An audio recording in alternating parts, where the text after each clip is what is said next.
Oh. Are you ready for some football? Huh? After a long, grueling regular season, the Super Bowl dreams of 18 teams have been laid to rest in an ominous NFL graveyard. May their 95 seasons rest in peace. Now the playoffs begin, and with 4 teams earning byes, 8 others do battle this weekend in pursuit of a trip to Super Bowl 30. Later today, the Lions and Eagles square off in Philadelphia. But first, it's the Buffalo Bills and the Miami Dolphins. Don Shula, the NFL's all-time winningest coach, seeks a record-tying 20th postseason victory. He comes to Buffalo with Dan Marino, who knows something about NFL records himself, having established career marks for completions, attempts, yardage, and touchdown passes in '95. But his record-setting year for the Dolphins has been marred by its share of adversity in Miami. But after a midseason swoon, they enter the playoffs having won 3 of their last 4 games. For the Bills' Marv Levy, he's brought them back into Super Bowl contention while also fighting a personal battle with cancer. His team is also led by a veteran quarterback, Jim Kelly, who at 35 years old yearns for a chance at his 5th Super Bowl and a possible championship. In the NFL's 2nd season, the losers head to the NFL graveyard, while the winners move on with their sights firmly set on the Vince Lombardi Trophy. It all begins today with the continuation of a classic NFL rivalry as the Dolphins and the Bills meet. It's an AFC wildcard playoff on ABC.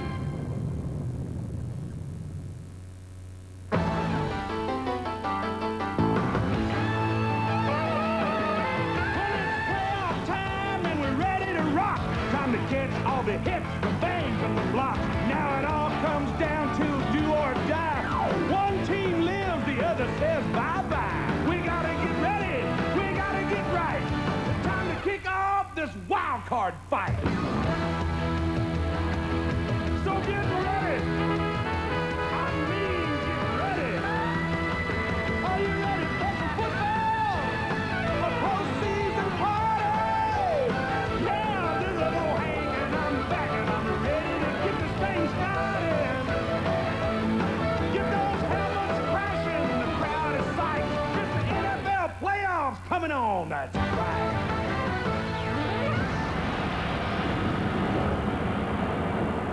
For all who dare enter here after December 21st, this is the NFL's version of the Winter Slaughterhouse. Rich Stadium, Orchard Park in New York. You want records? The Bills are 8-0 in playoff games here under Marv Levy. You want another statistic? They marched to 3 of their 4 Super Bowls through here, and combined, John Elway and Joe Montana didn't throw a single touchdown pass in those AFC title games. It's an AFC wild card matchup. It's the Miami Dolphins and the Buffalo Bills, a rematch of a great game played here 2 weeks ago. Welcome, everybody, with Dick Vermeil. I'm Brett Musburger. Dick, we came to town. Huge changes with the Buffalo defense. Playing much better all season, and you have to credit John Butler, the general manager here. He brought in free agents, 3 of them in the offseason. They all made a contribution, not only in performance, but in character and leadership as well. Bryce Pop, NFL Defensive Player of the Year, 17.5 sacks. Ted Washington, nose guard starter. Jim Jeffcoat, 13-year veteran out of Dallas, playing like a rookie. And they haven't turned the ball over as much on offense. But if you wanted to win here, you'd come with a quarterback who handled bad weather at Pittsburgh, Dan Marino. Nothing bothers Dan Marino other than a pass rush. And for Dan to quarterback a win today, the offensive line's going to have to do a better job. Brent, they're starting 2 rookies on the right side, and that is a problem, and they can solve some of those problems. They're starting 2 all-pros on the left side. But in my opinion, and watching Richmond Webb and Keith Sims over the last 3 game tapes, they're not playing like all-pros, and they're going to have to step it up today if Dan Marino's going to have a big game. Down we go to the 3rd member of our team, Leslie Visser. Leslie? Brent, the winds down here are gusting up to 20 miles an hour, and that's bad news for everyone. The Dolphin punter, John Kidd, who of course used to play with the Bills, said the worst part is in the north right corner of the end zone. He said he told his Dolphin teammates that Jim Kelly will not even throw there in a strong wind, and they should be aware of that. Well, as for injuries for the Dolphins, J.B. Brown will not start, although he will come in as a nickel cornerback, and that is critical because the Bills finally have a healthy Andre Reed. Brent? Leslie, thank you very much as we get ready here for the Bills and the Dolphins. The playoffs beginning. The second game of our doubleheader here today on ABC, of course, down in Philadelphia. But we'll move to the NFC. The Detroit Lions, the hottest team in the league, going into that one.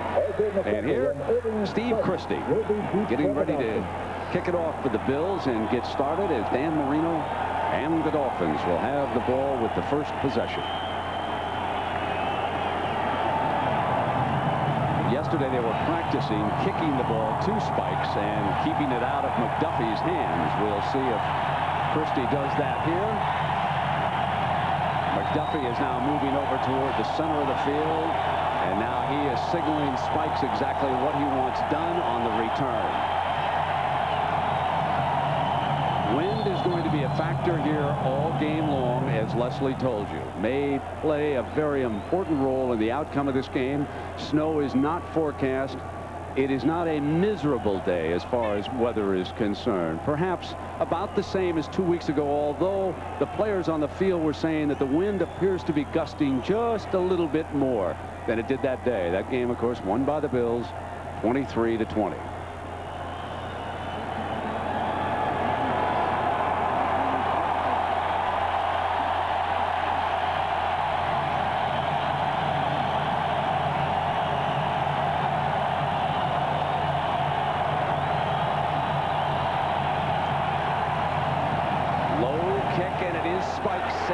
The ball rolls down to the 7-yard line,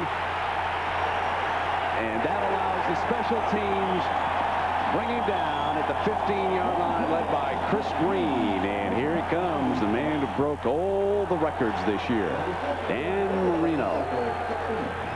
24 touchdown passes and 15 interceptions. Key members of his offensive unit: Irving Fryer could be his go-to guy, or O.J. McDuffie. Eric Green needs to be productive. Parmalee and Byers will open up in the I formation. You can see Byers set in front of Parmalee. Parmalee and the Dolphins have come to run, and there is nothing doing on first down. Now, Dick Vermeil told you about the offensive line, and let's take you inside this line right now. You can see Webb and Sims over there on the left. But look at the two rookies over on the right side. They have to step up today. Green and Milner. Tim Ruddy anchoring the line at the center spot. So they come up to the line now with second down and long for Marino. And the rookies, of course, have to exchange a lot of information. Marino changes so many plays at the line. They have to know all the calls. And there goes. Ball is on the ground. Incomplete. The official rules incomplete. You could see him coming right into your picture. There was never a doubt about that one. Now the defense that Dick told you about. Phil Hansen. He's the underrated one up front. And you've got the future Hall of Famer Bruce Smith over on the right side. Bryce Popp, who made such a difference here in the 3-4. Cornelius Bennett, an impact player. Marlon Kerner at left corner is going to be tested. When I was with the Dolphins earlier this week, they threw almost everything deep against the left cornerback. Now it is 3rd down and 9 for Marino from the shotgun. Penalty flag. Incomplete, but there is a penalty on the play. Red Cashin, the veteran, is your referee today. Here's Cashin's crew. John Keck is the umpire.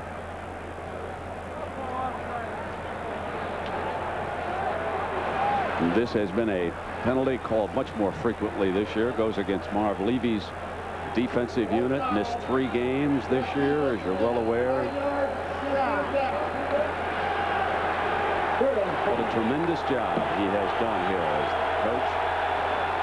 So because of the penalty, instead of being forced to punt deep in their own territory, it's now 3rd and 5. Now another thing that's a huge factor for the offensive line is the crowd noise being made in here and generated. Complete on a beautiful hit by Fimmel Johnson. They rolled up into a double zone, and the corner was just sitting outside waiting for that breaking pattern. Miami came in here wanting to run. Buffalo defense came in here wanting to shut down the run and push the responsibility for Miami moving the ball all on Dan Marino's shoulder because they believe they can put pressure on him with their down 4 and every once in a while a 5th rusher. Well, here it is now. John Kidd with his former Northwestern roommate Steve Tasker set to return this, and Tasker's going to let it go. And it is out of bounds. Now Red Cashin, the referee, marking where this punt went out of bounds. And it'll come at the 40 after a 36-yard punt with the wind, and the veteran Jim Kelly brings the offense out to the line. 22 touchdown passes and 13 interceptions on the year for Jim. The rookie Derek Holmes, but Thurman Thomas, can he be as successful as he was 2 weeks ago behind this offensive line? Folks, focus in on that center, Kent Hull. He was the center in all 4 of the Bills' Super Bowl appearances. They are a veteran team down the middle. You look at the eyes of Thurman Thomas, that deep eye, so he can see the defense. And Kelly, protected, throws, completes the first pass for a good 9 yards against Vincent, who's a dandy of a cornerback on that side. Defensively, Tim Bowens is the man to watch. Can he create some mayhem up front as he did last year as a rookie? And going without the huddle, and of course Jim Kelly frequently gets into the rhythm, calls his own plays, otherwise he'll look over to the sideline and Coach Garrett will offer advice. And here's the man we expect to see, Thomas, squirting through for a first down. And folks, if the Dolphins cannot stop Thurman Thomas, it's going to be a long day for Miami. In their one win, he ran for 145 yards against them this year, Brent. Brian Cox has to step up big. Dwight Hawyer gets taken out when they go to a nickel situation. Now, big change here is the fact that Terrell Buckley steps in again, replacing the injured Brown at that one corner. So a first down for the Bills. And immediately this time, Thomas is cut off and nothing doing. Cross was down there at the bottom of that pile. Tom Olivati, the defensive coordinator, told me that they normally play an over defense against Buffalo, and what they're going to do is show a defense and stem it back the different side, Brent, because they call an audible, then they give them something they can't run against. Well, Dick, here we are now, second down and long, and Kelly up under center for this pass with Thomas blocking for him, goes left side, and he has got Tasker. See, when you're throwing the ball to Tasker, you're throwing the ball to a guy who really is a running back, a great special teams player, 7 times Pro Bowl selected as a special teams player. And they actually had to argue with Marv Levy to get the offensive team to take him off the special teams. He is so valuable, but he can run with the ball after the catch, Brent. Dick, here's a 3rd and 2, one in which you would expect them to see if Thomas can get him one, but they go empty and send him in motion. And they throw for the first down this time. So they're going to save that 3rd and 2 run that was so critical in that earlier win, obviously, until later in the game. They will now get Bill Brooks into the game. So Brooks and Tasker have been receivers.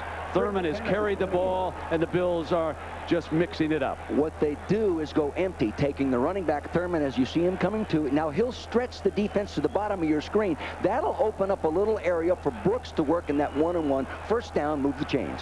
Dick, this is very efficient here so far, what they're doing. Patiently moving the ball, using a lot of different players. Now he goes to the play fake. Fires right side, got Tasker to the 2-yard line, and the Bills threaten on their first drive. And you just have to be impressed with the poise and the way Kelly is running things right now. That's a 27-yard gain. You know, and play action was not a big part of this offense a year ago. They added the play action to it this year, and it has really helped them, especially on those early rundowns, Brent. That's a big throw, but the big throw, good protection because the fake run.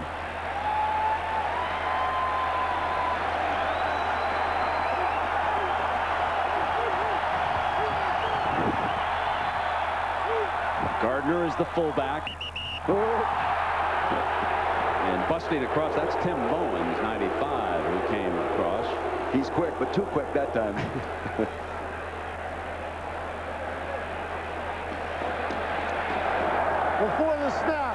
Encroachment, number 95, half the distance to the goal, still first down.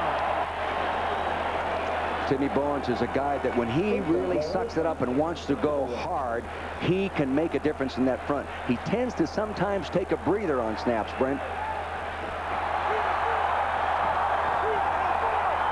Tyndale's the motion fullback, leading Thurman Thomas, and the Bills are quickly on the board. Their first drive, they made it look easy against the Miami defense that time, ladies and gentlemen. Too easy. Tim Tyndale, the wingback that time, going in motion, crossed the formation, and he came back and he wham blocked the defensive tackle coming from the left side of your screen right here. You'll see him go inside now and watch him block the tackle. Bang! He got a nice kick down block right there. There's the little crease that you needed for the touchdown. Good job by Tim Tyndale.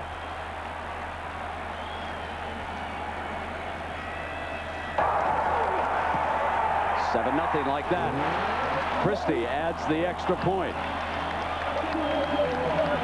The Bills score first. I don't have to tell you what history says about the NFL playoffs. That's a huge advantage. 4th and inches. Coach Bannon, he likes to punt. Huh? No way. Oh. Check this out. Attention, Coach Bannon. Go for it. Be a man. Oh, what do you know, Steve? They're going to go for it. Just a reminder, when you've got the great taste of an ice cold Miller Lite, life is good. Do you like my new hat? Kozak drops back to pass. Jones is open in the end zone. Throws it to Jones to drop the ball. Bad call. Should have punted. Yep. Relax, kick back, rest easy. Not the first thoughts that come to mind when investing on your own. Working with a Dean Witter broker, you'll feel differently. Every client's ambition should be our ambition. Their dreams, our dreams. Because after all, it's real. J. McDuffie. He was not able to handle the ball on the kickoff. And you recall that Spikes had some difficulty back there with the return. And we'll see if they show a stack or some sort of a return formation that would allow 81 to get his hands on the ball. Yesterday at the kicking practice, the Bills spent a good portion of the time trying to kick it away from where they thought McDuffie would be, lined up to Christie's left-hand side. Now McDuffie is showing him the other side, and Spikes does not indicate where he's going. Now they change sides, and Christie on the kickoff, and they drive McDuffie 3 yards deep, and he'll take a knee. It's coming out on the 20. So this AFC wildcard game is brought to you by Miller Lite. When you've got the great taste of an ice-cold Miller Lite, life is good. Circuit City and Jeep, maker of the new Jeep Grand Cherokee. Dick, you have to be a little concerned about the offensive line. The youngsters down there are having difficulty picking up the changes by Marino because of the crowd. There's no question that crowd knows is going to be a factor all through this, Brent. He's in the shotgun already. Inside handoff, Byers. There was a crease over here on the Dolphins' left-hand side, and Byers ran into it. Now, in practice, Dick, the Dolphins were adamant. They said we must have some kind of a running game. If we resort just to passing the ball, we're not going to get the job done. True, and Gary Stevens, the coordinator, says we want to run at Bruce Smith with power, with draw, just like they did that time, and then sweep outside. We've already seen the draw at him. And, of course, that gets that Pro Bowl side of their offensive line into a more aggressive mood. If you ask an NFL lineman, he wants to go on the attack sometimes. And now they come back for a yard to the inside. And Phil Hansen, number 90. What a wonderful story he is. He is, and you said it already, Brent. You know, he's an underrated guy. On any other football team, he'd get more credit. He has 10 sacks, 18 quarterback hurries, but you don't hear about the guy. Visiting with him on the field the other day, he's a Dakota guy. $300 an acre he's paying for his farmland. Going to raise some cattle. This $300 bucks an area. This is balmy. Where can you buy land for $300? Dakota, South, North, Montana, Alberta. Come on out, Coach. We'll show you some. Hey, 3rd and 3 now, and the Dolphins need it. Marino's the best there is at throwing on 3rd down. Short drop, fires incomplete.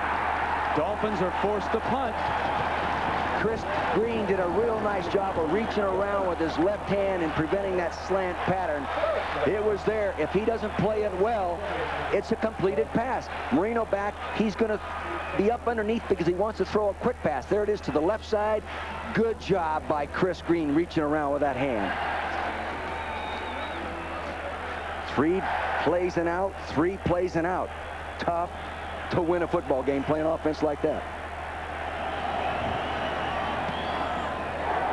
So here is Kidd punting again. And this one is down at the 45. Now, don't think that he's just a terrible punter, ladies and gentlemen. This is one of the worst places in the NFL in which to punt. Welcome to Buffalo. CompUSA Florida Citrus Bowl, New Year's Day on ABC Sports. As far as Buffalo is concerned, there's public enemy number 1. Brian Cox will be a free agent at the end of the season, and you get mixed opinions when you ask NFL personnel directors about Cox. Some say overrated, others say a very, very talented inside linebacker. So we'll have to wait and see. And again, good field position for Jim Kelly. The Bills are up by 7. See, Miami's in a 5 defensive back situation here. A little easier to run against that 5 defensive back. And that's what they did, Dick, with Thurman Thomas. And look at this. See, that counter action keeps the 2 inside linebackers, freezes them inside. Then he has the ability to bounce outside. Of course, they're getting some help with the guard and tackle from the backside. Don Shula's been here before, winningest coach in history, but the man who has owned him is across the way. Marv Levy has more wins by far against Shula than any other coach. The long storied career of Don Shula. Deep drop, and here comes Thurman again, and this is what the Bills came to do. Bang, bang, number 34. Offensively, on the left side, Reuben Brown, the big offensive left guard, did a beautiful job of coming off the ball right here in a 1-on-1 situation. He moved the force. Wham, and no help initially. Look at that block. Can't do it any better than that, Brent. Well done. He'll be a Pro Bowler someday. 5 carries, 30 yards. Coming right at you. You know, one of the things about the Bills against Miami, and certainly Dolphin fans and Bill fans know this, that in the past, whenever Marv Levy or Jim Kelly have found something that works against Shula, they never get off it. Levy will pound it, and so will Kelly. They will just say, come on, you got to stop this sooner or later, and if they don't, they'll just keep on going. Kelly now on that short drop, firing incomplete, and Tasker was extremely well covered that time by Troy Vincent, who's an outstanding cover corner. Now, Kelly calls all his plays, but he does get help from time to time from Jim Schaffner on the sideline, who is wearing the mic, and he talks to him. And when he needs help, he'll just look over and ask for the help. Otherwise, he's got it all programmed, all categorized, and he makes the calls. So let's make this 3rd and 8 for the Bills. After Kelly's first incompletion of the game. Right down the middle, incomplete that time. Brooks intended, and Vincent again there on coverage.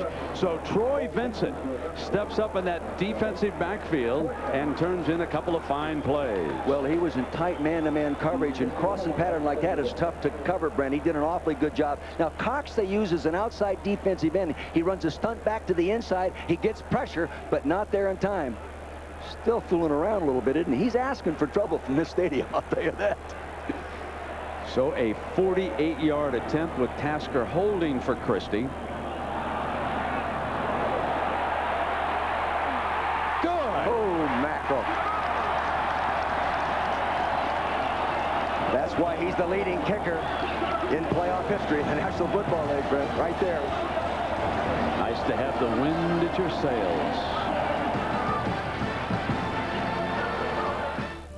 Steve Christie, without question, is a special teams MVP. Not only that long field goal, but consider his 2 kickoffs. One for a touchback. The other he put into Spike's hands. He bobbled it, and they buried him down at the 15-yard line. Let's see what happens now with the wind at his back. Finally, McDuffie. 20. Seam, McDuffie. Out to the 35. That's why they were kicking away from him, and that's why the Dolphins are determined to get the ball in his hands. Marlo Perry making the tackle for the Bills. Well, down 10 now, Dick, and you and I have talked about Shula growing impatient, having a great quarterback and starting to throw the ball. Will they resort to the pass, or will they continue to try to work on the run here? I think they want to get the running game going. They don't want to be one-dimensional with Marino. They have too many problems in the offensive line to do that. They've got to run the ball well. That doesn't mean they won't throw on this first down. They send Parmalee out as an additional wide receiver. Byers slips out 40. Byers out to the 47, and that is a first down on the start of this drive. Phenomenal advantage for home teams.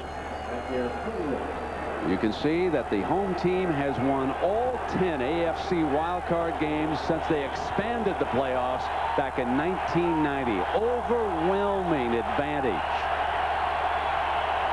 Now Parmalee moves back as the Dolphins running back, and they will bring him across midfield. How about the battle of the offensive line here, Dick, against the defense of Buffalo? Well, right then, Brent, they got into two tight end formation, which forces you normally to balance up your defensive front, and then they go right at you and mush it. They didn't get any movement that time.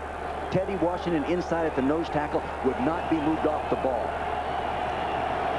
Bruce Smith with his duel against Richmond Webb. Bryce Pop, the NFL's Defensive Player of the Year. They're lined up and ready to go. Dolphins go empty. Quick pop. Green should have had it. And there's a penalty flag thrown on the play.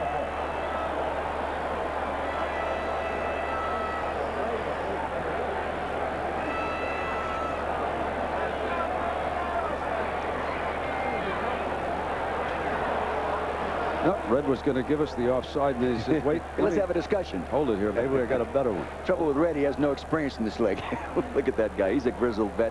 Before the snap, false start, number 86, no flag, 5 yards, still second down. Will Tyler please put...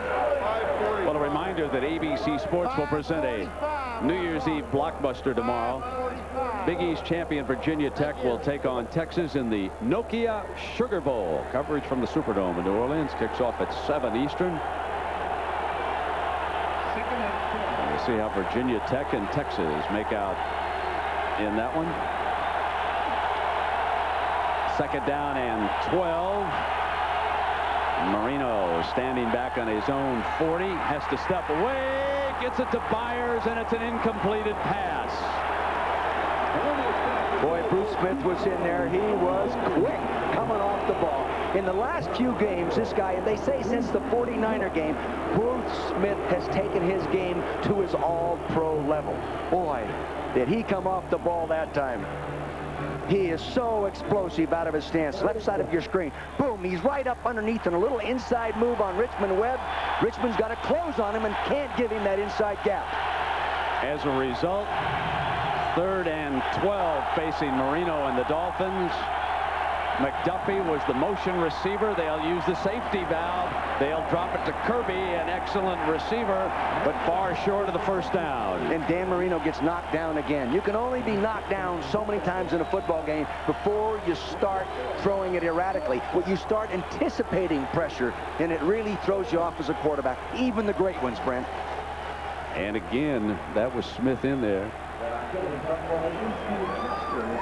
So here comes John Kidd, who has played for both of these teams, and there's Steve Tasker, roommate from Northwestern days, Northwestern punter, Northwestern return man.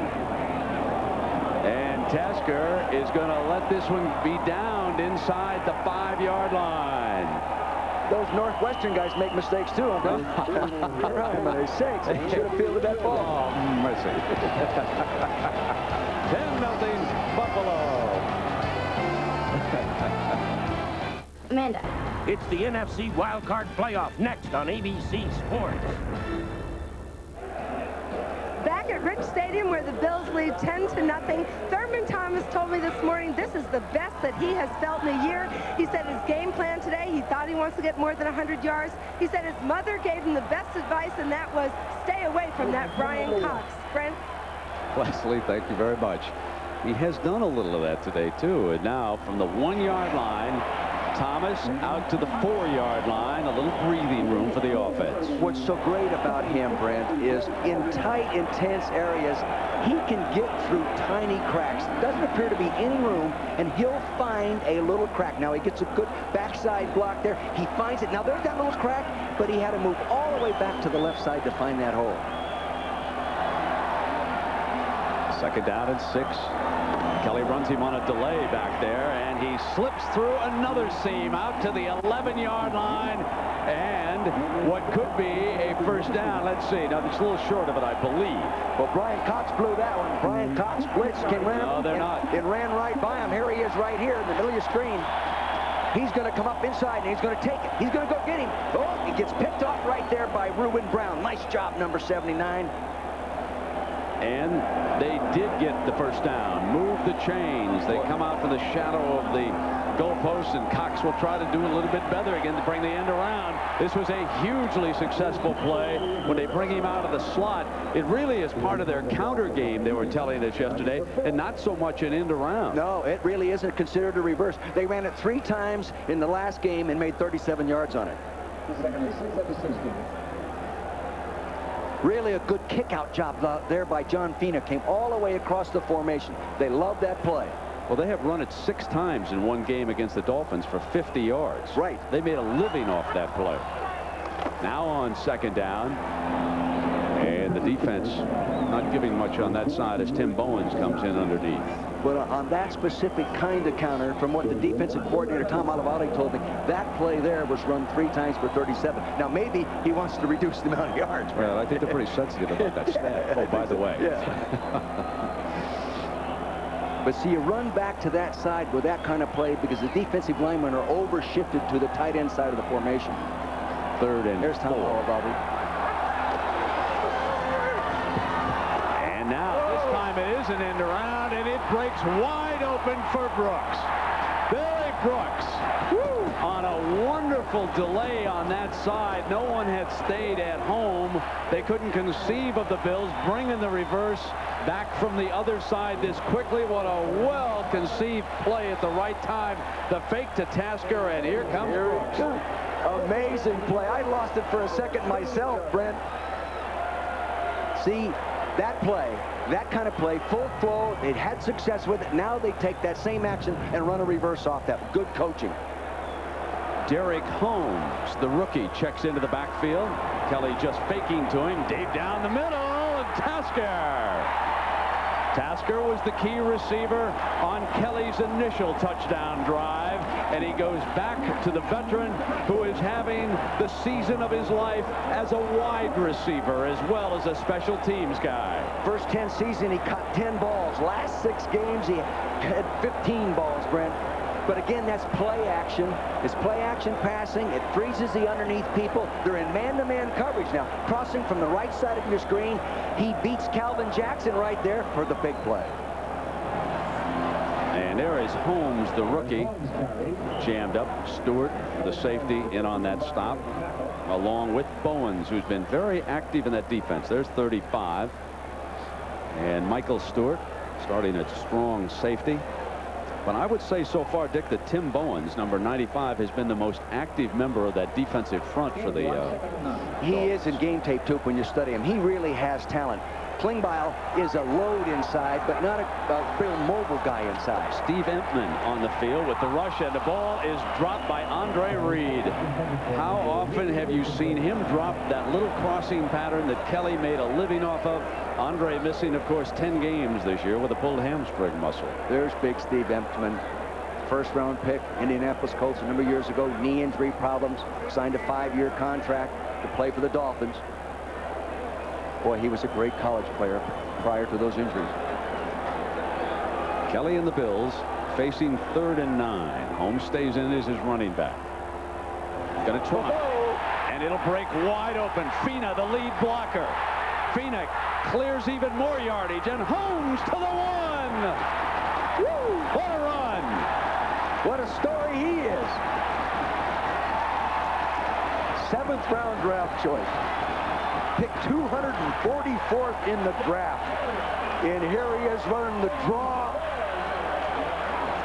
back back. They get it back to him real deep. Fina does a real good job on the right side of your screen. Number 70 of getting down. He used the flash technique to get the end upfield, then release downfield. Excellent running effort there by Derek Holmes.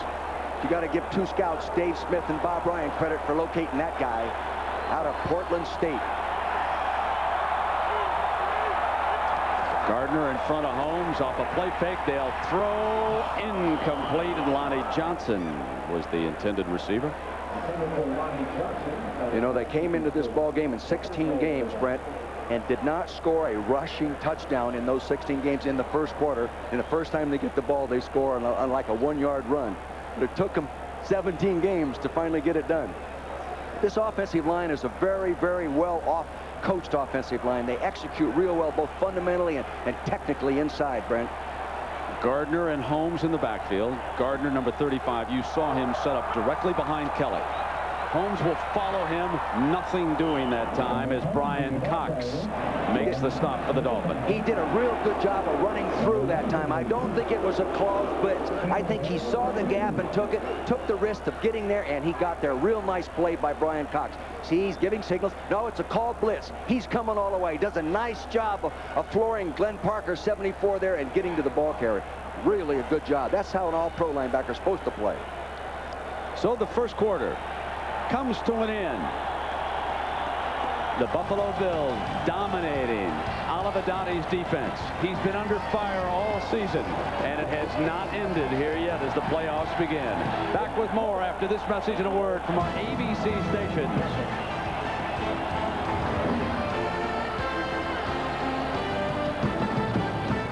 Given but a few chances to witness an event beyond imagination. On 7. Storyline of the first quarter, Buffalo dominating offensively and defensively. They won the AFC East, and Marv Levy is well on his way toward a 9th straight home playoff win here in Rich Stadium. This drive continuing where it began, and Thurman Thomas has returned. He's in motion. Kelly rolling in that direction, firing, intercepted in the end zone. Picked off by Gene Atkins, the free safety. And Atkins out of bounds with a penalty flag flying at the 20. Kelly is furious with himself for that throw. That's the break the Dolphins needed. Yeah, you know, an experienced quarterback, you never throw the ball late in the middle. They're sitting back there. He rolled out. Plus, that pulls the defense toward the flow of the quarterback. You don't see as well. Now, Cox is up there helping Cashin and his crew officiate. And the face mask penalty going against the Bills on that play. So let's take a look at exactly what Dick was showing you, why this is a mistake on Kelly's part. See, he's rolling. All right, now you'll see 28, left-hand corner of your screen. Gene Atkins just following the quarterback. Boom, he takes it out of there. And Kelly's reaction afterwards. You know, I really wonder. At any rate, it is Miami's ball.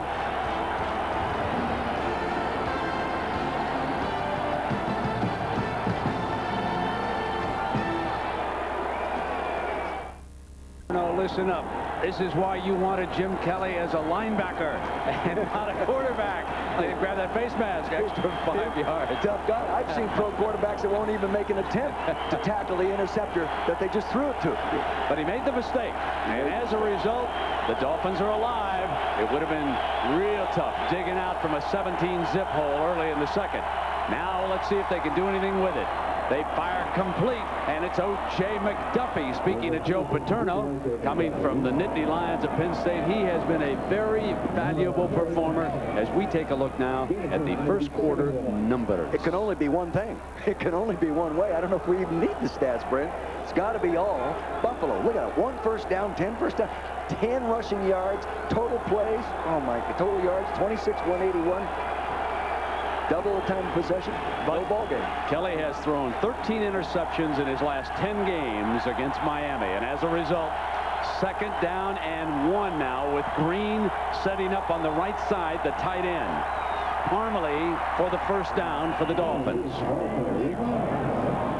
That time they got outside Bruce Smith. He used a crash charge. He was in down on the outside shoulder of Sims, and he went underneath him, and they got that little crack to the outside. But this is what they've got to do. They've got to stay with their game plan to run the football. Don Shula told me they wanted to do that, and so did Gary Stevens. He said we must run the ball well. When we play well against Buffalo, we run the ball well. All-time Pro Bowl selection guy. 1st and 10 and from the shotgun. And he's got McDuffie again. See, get the ball in McDuffie's hands as often as you can, because so many times he converts it to a first down because he has that great running ability after the catch, Brent. He's always been able to do that. Great maneuverability, good quickness, and he's tough. Coming off on Marlon Kerner, 46. He sets up quickly. He gets the ball. Now, he can make you miss. You better come to balance if you're going to tackle him, Kerner. And he did. Nice job. Good technique. Marlon Kerner, the rookie from Ohio State, better get ready. The Dolphins are coming. They're going to test him over and over to see if he can hold up. Here it comes. McDuffie on the reverse. Oh. Kerner's not at home. And he is forced out of bounds at the 42-yard line. That kind of action, you know, you get the split backs, which normally means run formation to the strong side, to the fullback. They ran that way, got full flow from the defense, broke the discipline on contain from the backside. Good reverse, 9-yard gain. I have never watched a football practice in which an offense directed so much of its pregame attack at one spot as the Dolphins did in the direction of where Kerner is standing right now. 2nd down and 1 for Miami.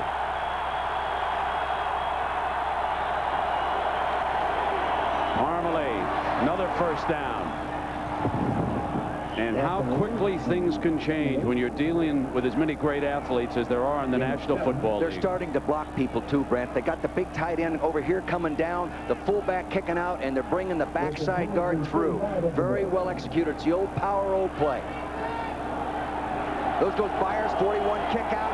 There's the young Green, number 68, up in the hole, getting on the linebacker. That's how you move the ball. Block people. First down, Dolphins at the Bills' 35. Fake by Marino. Fires outside and incomplete. You know what they don't do a lot of is play action out of the I formation. Most people that use I formation, Brent, as a running formation, use more play action than Miami does. And they're talking with the defensive coordinator, Wade Phillips, for Buffalo. They were going to play I, run all the way. And if they get burned with play action, they're committing to the run. 2nd down and 10. McDuffie is in the slot to the left, and now Parmalee comes out as a wide receiver to the right for the Dolphins. See, now that puts him on a strong safety, not a corner. And they will run Byers, and Byers is well short of the first down. This AFC wildcard game is brought to you by the all-new Ford Taurus, a look you've never seen, a name you know well. IBM, solutions for a small planet. And Miller Lite, when you've got the great taste of an ice-cold Miller Lite, life is good. 3rd down and 7 for the Dolphins with Wade Phillips, the defensive coordinator, who has done, by all accounts, an outstanding job. He's got 4 down linemen in there right now with a 6-pack defensive situation. They're bringing the inside backer. Woo! And they get to him big time. Cornelius Bennett. He should not be able to get, just as a 5th rusher, to get free at Marino. Look at Marino's pointing at right now. He's upset. He ought to be upset. A linebacker turned loose on a great quarterback right up inside. Something's wrong. Someone blew it, and Marino's upset. Well, again, Dick, when you've got that right side and you've got 2 rookies over there, they don't know how to interchange and pass guys along. It's a real problem. It can be tough. One rookie you can sometimes protect, and you can help him with veterans. But 2 of them, baby, you got them both out there alone. Now it's a 4th down for the Dolphins. Now Marino hanging tough. Thrown high and incomplete. Gary Clark, the intended receiver, and it wasn't to be. The Bills take over. Miami had a chance with that interception to regain momentum and get back in it. They gained a little momentum, but they didn't get it done. The new Ford Taurus. When seen, it leaves an impression. when driven, creates a stir. When owned, lives up to its promise. And when judged, wins award after award after award after award. The new Ford Taurus, the success story that never ends. Making the dream come true. Mi amor, parece diferente esta noche. Que no terminé de tipear el informe mensual de marketing. Es un plomo y me están presionando. No te lo puedo creer. ¿Todavía no has oído hablar del nuevo software de reconocimiento de voz de IBM? Vos simplemente le hablas y te lo escribe automáticamente. Estoy anonadada.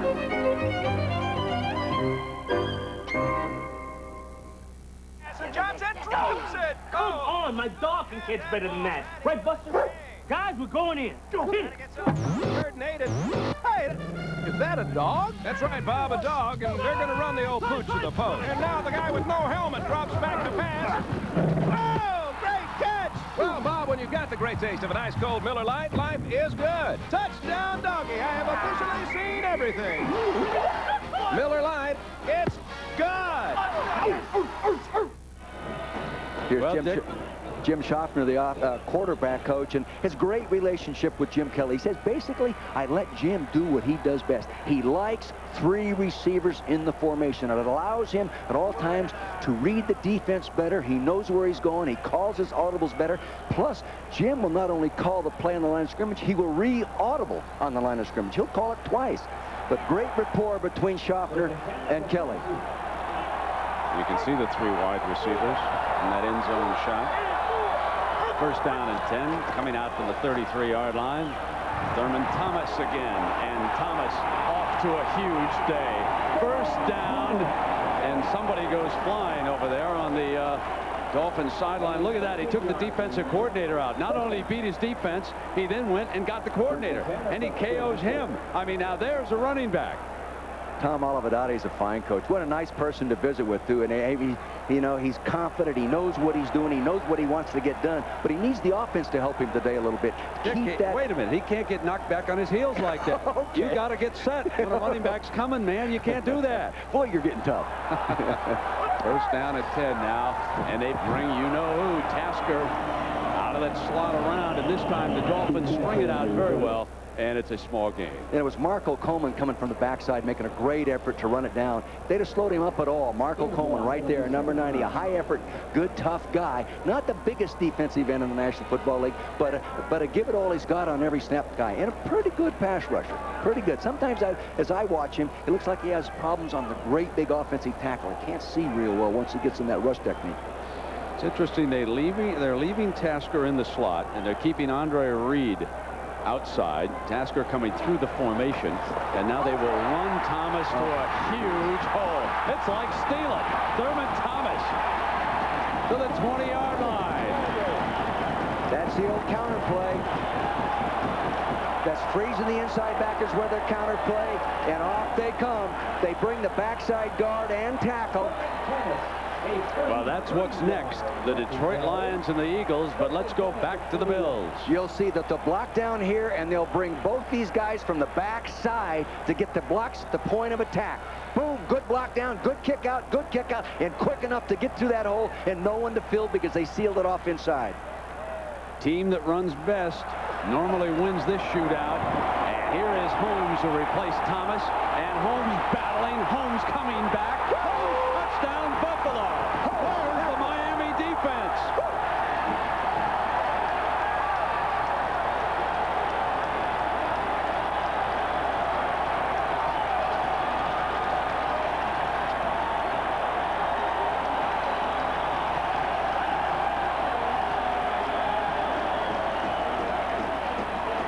Remember this, Jim Kelly calls all the plays. You know, a lot of quarterbacks would just as soon throw the ball when they're calling it. Not Jim Kelly. He loves the running game. Of course, when it's going well, it's a lot easier to call it, too. The Buffalo Bills have rushed for 171 yards already. Christie adds the extra point.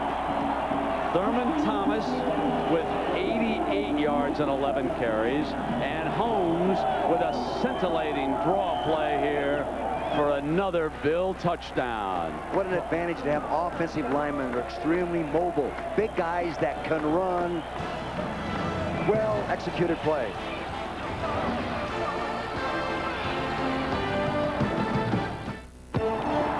Pennzoil Performax 100 synthetic motor oil presents the 100% protection play.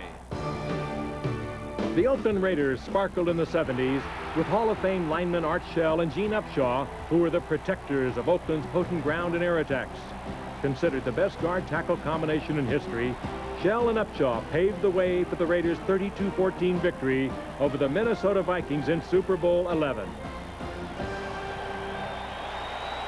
You got the winning color. When it comes to getting the oil change, it's basically a no-brainer. I mean, I always use Pennzoil. If you don't keep something lubricated, it's not going to last. Now with the revolutionary Pennstar molecule, Pennzoil clings to moving parts, works like liquid ball bearings. 1997's motor oil now. Pennzoil leads the way again, already meeting the higher engine protection standards of Ilsac GF2, recommended by car manufacturers for most American and Japanese vehicles in 1997. There are all kinds of reasons we created Ford Windstar with over 40 standard safety features like dual airbags and anti-lock brakes. Reasons it has the government's highest front crash test rating and offers a more powerful V6 engine than any other minivan. We did all this for a lot of different reasons, and some identical ones. Introducing the 1996 Ford Windstar, created for the most important people in the world. Redford, Phoenix, and Poitiers. There isn't a government on this planet that wouldn't kill us all for that thing. Monday at 8:30, 7:30 Central. Sneakers on ABC. This is an incredible record. Take a look at what Shula did against the Bills before Levy arrived, and since March 16-5, including a couple of postseason wins. Only one other coach has won more games head-to-head against another coach. That was George Halas's 30 victories against Curly Lambeau. And now the Dolphins will try it again with McDuffie out to the 34-yard line, where they will put it in play, already trailing 17-0. Every few years, the world gathers to witness an unparalleled sports spectacle, the Truckathlon. And to compete, you have to have a Ford Ranger 4x4, because you'll need its switch-on four-wheel drive for truck long jump. It's four-wheel anti-lock brakes for truck discus. And it's whopping 4-liter V6 for truck hurdles. The Ford Ranger 4x4. You can't win without one. Next event, truck pole vault. Yes! A night at Blockbuster. That was a great romance. Yeah? I'm not ashamed to say I cried at the end. But comedy's good. My friends say I'm a pretty funny guy. Really? So, do you want to pick up some movies, get together later? Do you want to get together with me tonight and have some fun? Here, arms, legs, abs, and buns. Call me when you catch your breath. Come to Blockbuster Video. Check out our huge selection and pick up the Claudia Schiffer workout series. Make it a Blockbuster night. To all beef patties, some kind of sauce. La, la, la, la. Pickles and onions and some other stuff too. Woo, woo, woo, woo. I got it. Even if you can't sing the Big Mac song, you can still get two for just $2. The irresistible taste of McDonald's Big Mac. Two for $2 for a limited time. So sing it, say it, or just ask for a Big Mac. Does anybody have a couple of bucks? Have you had your Mac today? Does anyone have any money? Northwestern plays its first bowl game in 47 years. They go to war with the Trojans of USC in the granddaddy of them all, the Rose Bowl. New Year's Day on ABC. 9:44, second quarter with Dick Vermeil and Leslie Visser. I'm Brent Musburger. Buffalo dominating Miami 17-0. They beat them 2 weeks ago, 23-20. And the defense can only shake its head at what's going on out there. They've got to try to get the ball downfield, defense, Brent, get the big play out of that passing game. They're in the I formation. It's been run almost 100%. Kerner is pressing over here. There's play action. And he has to drop it off to Parmalee, and the middle was open. And Very good recognition by Marino. Let's go down to Leslie. Brent, you are right about saying that they are shaking their heads. The mood on the Dolphins sideline is one of being shell-shocked. They've given the Bills great field position every time except once, and that one time the Bills got down in scoring position. Moments ago, Keith Byers turned to one of his teammates and said, "What is happening, Brent?" Yeah, it's stunning. Not so much that the Bills are ahead, but it seems to me that with the playoffs beginning, the ease with which they've accomplished it. And remember, it could be worse. The Bills threw an interception in the end zone. Marino back to the middle of McDuffie, who has been a warrior all game long. You know, one of the things about O.J. McDuffie, it's always interesting to scouts. Well, maybe he's not fast enough for the NFL. He was always the key thing. He was always a football player at Penn State. He's like the great Chris Spielman. You'll see him later with Detroit. Yeah, he wasn't big enough and fast enough, but he was a football player. You know, you sometimes have to evaluate. Bryce Popp on this defense that we're watching right now. One of the reasons why Buffalo invested millions in him. He's a football player. And there he is, the NFL's Defensive Player of the Year. Well worth Ralph Wilson's millions this year. Coming, picked up by the back. Marino hit on the release. Jump ball, intercepted Bills. And here they come again on the Marlo Perry interception. Phil Hansen, number 90. Good football player, Brent. You pointed it out earlier. You said he's underrated. He proves it right there. Look, he likes that. Really a down-to-earth, hard-working, grunt type of football player. I tell you, I like him better when he plays in on a guard than when he plays outside on a tackle. Coming from the left side, number 90, he working hard. See, what he does is he keeps working harder than Andrew Green, 68, did at blocking him. Andrew Green, we ought to give him a ticket to this game. Marino ought to go over and find Andrews. Get after him. Watch, he's upset. Look at this. I can't believe it. I can't. What the hell is going on here, he says. Or words to that effect. First and 10. Here comes Tasker off a fake. Kelly hit on the release, and Thomas was wide open. So what they're doing now, the wrinkle is the variation off of bringing Tasker on that little counter move out of the slot, faking, and Thomas broke wide open coming out of the... You talk about an offensive design, always something new from the Bills. Coming off what they've been doing well. Now, Bresnahan, the offensive coordinator and line coach, told me they were going to run some wrinkles off things that they'd hurt Miami in the past with, and they're doing it, and so far, every one of them has worked. See, and when you control the line of scrimmage right now, like the offensive line for Buffalo is doing, you gain that great devil of a confidence. Plus, it's so easy to call the plays for Kelly. Everything he's called. Offensive line coming off the ball. Watch them nail right across the line of scrimmage. Just boom, boom, everyone moving. Great block inside dive by Kent Hall on the nose guard. Everybody doing their job. 2nd and 2. Kelly goes deep. Tasker got it! Touchdown, Buffalo!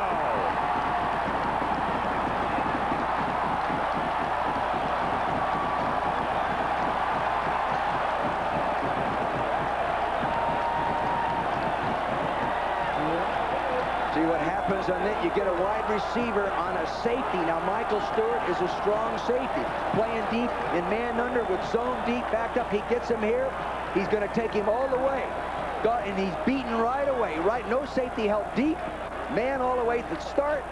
That's a mismatch. And Kelly read it all the way. He knew what he had, and he took it. Tasker with 5 catches, 108 yards, and a touchdown.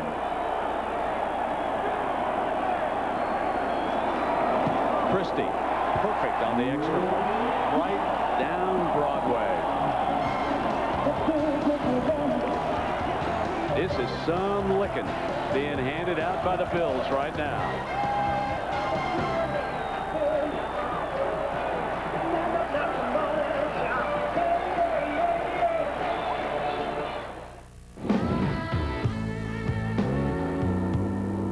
It's Saturday afternoon, almost game time. The TV's on, your feet are up.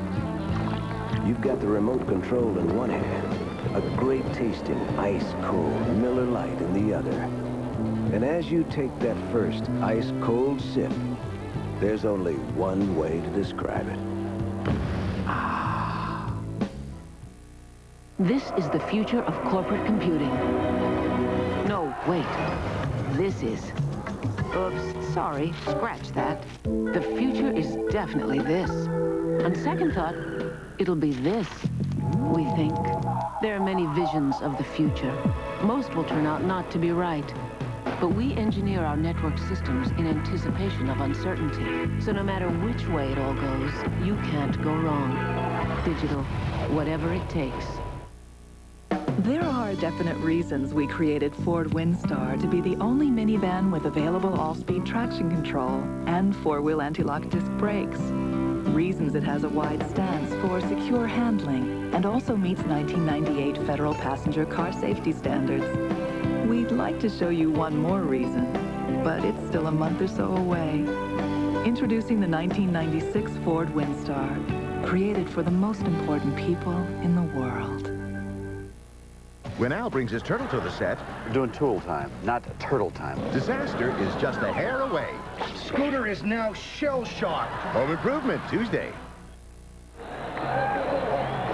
Dick, trouble over there on the Miami sideline as Olivetti tries to explain to Shula what's happening defensively. I think he's telling him we had a man underneath all the way, and we expected to get a safety back over there to, you know, in that area to help out, and he didn't get there. McDuffie takes it away from Spikes. McDuffie battles his way back to the 20-yard line. Well, let me tell you why the Dolphins just can't do it this year. Forget all these controversies, folks. Take a look at this. No team that lost a game to the Jets has ever gone on to win the Super Bowl at the end of that season. And that was, of course, one of the low points for the Dolphins when they lost. I believe it was a one-pointer to the Jets. They were also beaten by New Orleans. But the thing that started their downfall might have been kicking away that 3-touchdown lead against Indianapolis when you talk to the players. Now Marino, can he rally the troops again in this hostile environment? Middle, Parmalee hangs on and out to the 28-yard line. So a reminder, Dick, coming up next, I'm going to ask you about your Philadelphia Eagles. Now the Detroit Lions have won 7 in a row, and the Eagles have got a pretty good defense. Can they hold up? I don't think they'll be able to. I think they've gotten where they are because of a real good coaching job by Ray Rhodes and his coaching staff. They've played good defense, yes. They haven't defensed an offense as explosive as Detroit is right now. #1 in the league. But Ray's done a great job there. So that's coming up next here on ABC. Now 2nd and 3. Marino to Byers for the Miami first down. Keith Byers out of Ohio State. I don't have to tell Buckeye fans, he always was a talented receiver. He's the only running back to catch a pass in the National Football League history. Right, 100 consecutive games or more. He's actually 129 consecutive. He just took over the #5 spot as a receiver from my old guy, Harold Carmichael. Big Harold. In consecutive games. Yeah, get that ball upstairs, old Harold will pull it. Get it up there. He made me look pretty good at once. Yeah, that's right. Everybody thought you were a good coach. No, they were wrong. First down and 10. Inside handoff to Byers, who will try to run it a little bit. I'd run that draw over under Bruce Smith. That time he came upfield so hard, you could run the draw under him. It's tough the other way around. Well, Bennett shaken up and off on the Buffalo sideline right now. And see, he's trying to loosen it up after making that stop. Let's take a look at this. Boom, down on that hard turf there. Hopefully it's not serious. 2nd down and 7, and Marino changing things up. And of course with the hand signals, because the wide receivers can't hear him on the outside, that's why he was pounding his fist. Smith has run off. Diving attempt there by Green, but incomplete. What he saw was a 3 deep. What he saw was a 3 deep. He gave the signal he wanted the tight end seam and the wide receiver fade pattern and try to get it right up in the crease. He threw it properly. He just couldn't make the catch. But that's what he saw from a defensive standpoint. You know, somebody who is noticeably absent from the Dolphin attack is number 80, Irving Fryer. There's the ball right there in the middle of your screen. It was coming out before he hit the turf. Before he hit the turf. Good call by the officials. Irving Fryer, noticeably absent. 4 wide receivers. Marino in trouble, fires right side. Clark, ricochet, incomplete. Great coverage by Kurt Schultz, the strong safety. And Clark says it was too good. He's complaining back there that he was interfered with. What's amazing, though, Brent, is under the pressure that Marino was under, how accurately he could throw that ball without the time. And what a beautiful release on that one. People all around him snap it. That's a hard ball to throw. Beautiful, well done. See, he has no time. Person right in his face, and he throws it right where he has to. Good job of playing fast defense by Kurt Schultz, a strong safety. A foot down, Kidd's got it. It's a fake. Here comes Kidd. First down and to the 40-yard line. Leave him in that backfield. Let's run him a few times from scrimmage. Mike Westhoff, the special teams coach, comes up with a good call. Of course, that call has to go through Don Shula. And Don Shula will take risks when he has to take them. I've seen him do it in coaching against him in the past. He'll beat you if you're not sound in one phase of your game. He'll find where you're not sound.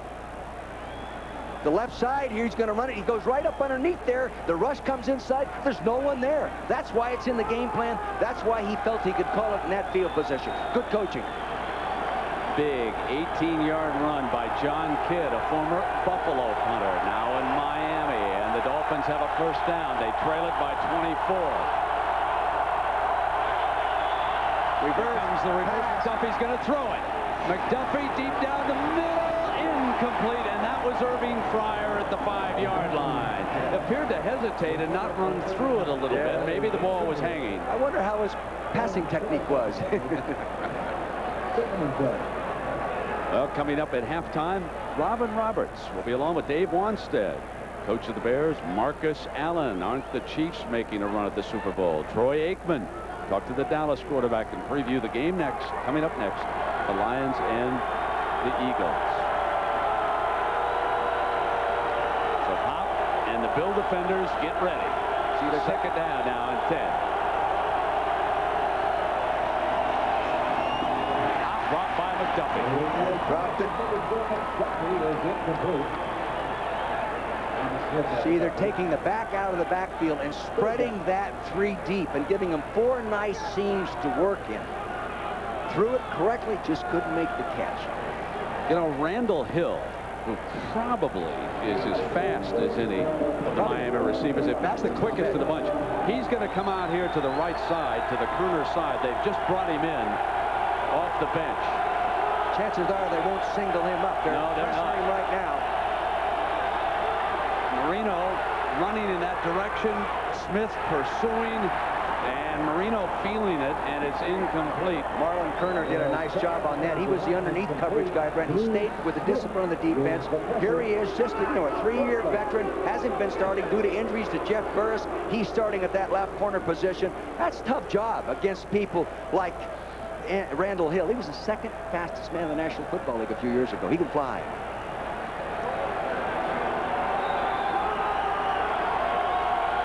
Well, you look at the scoreboard and you know that Kerner is holding up. There's a big goose egg up there for the Dolphins. Now 4th and 10.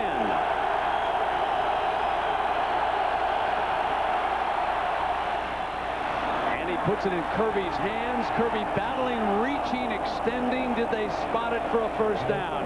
Let's see where they put it.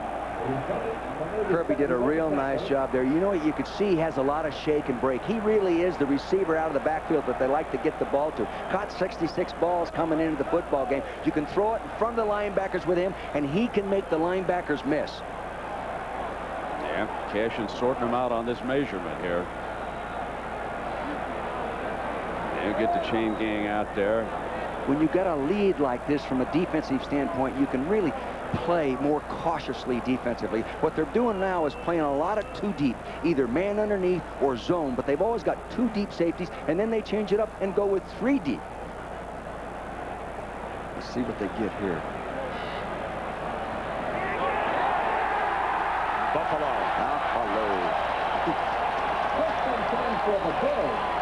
You saw that shot of Shula. The one thing about the number of years he has coached, there's can never be something happen in a ball game that he hasn't seen happen before. You know, he's experienced everything. Here's Kirby coming out of the backfield now. He's just a little check down move. Now, good shake and breaks. He can make you miss. I thought he got the first down. Bennett was on him right there. He reached out for the ball, but see, he was down prior to getting that ball down. Good placement by the officials.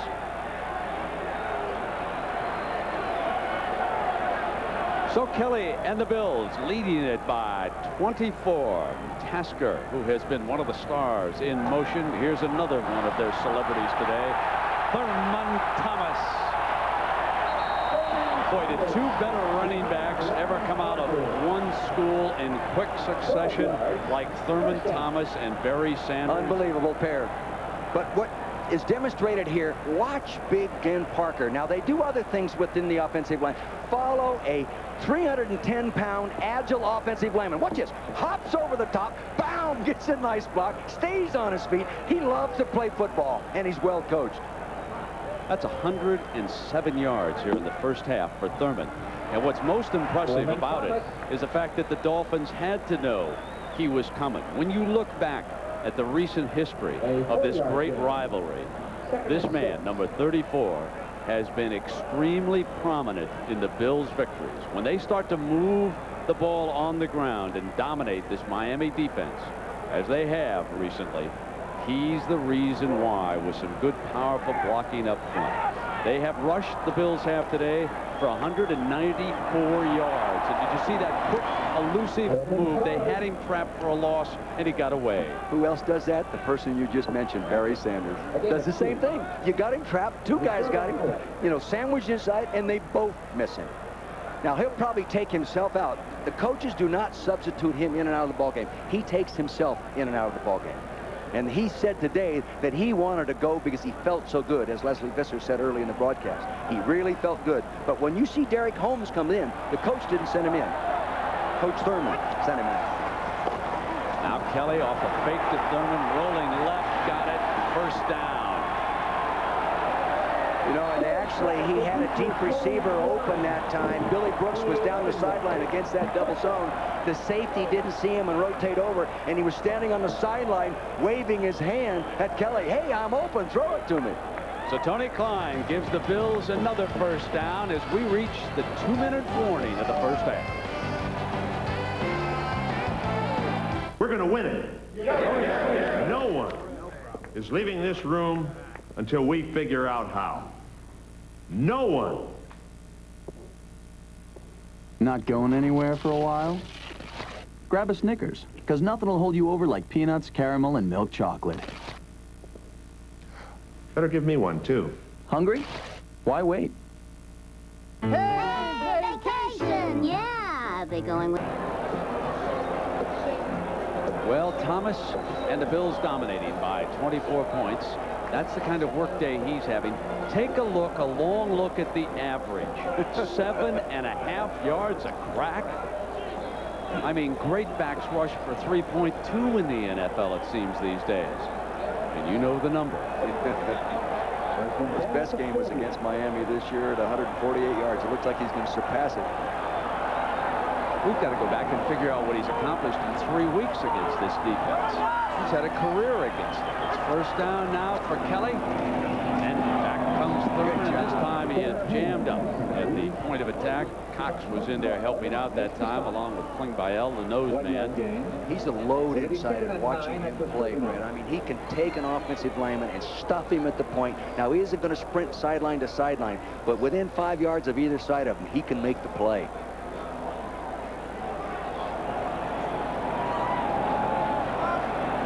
Now with 3 wide receivers. And Kelly firing deep right side, and it is picked off at the 4-yard line by Troy Vincent. The second interception against Kelly today for the Dolphins, but they have nothing to show for it, and this is as good as burying a punt with 125 down there. They were man-to-man coverage all the way with a free safety, and he was going for it. He tries to look the safety off. See, he's looking right. Now he comes back to the left. Now, Gene Atkins got a jump on it. He didn't get there. He didn't have to. Right there, you would like your wide receiver, Billy Brooks, number 80, to prevent the interception. He should be able to prevent that guy from catching the football. minute 25 to go, down by 24, and Tasker limping on the Bills sideline as we approach the halftime intermission. Those Northwestern guys not real tough, huh, Mus Bader?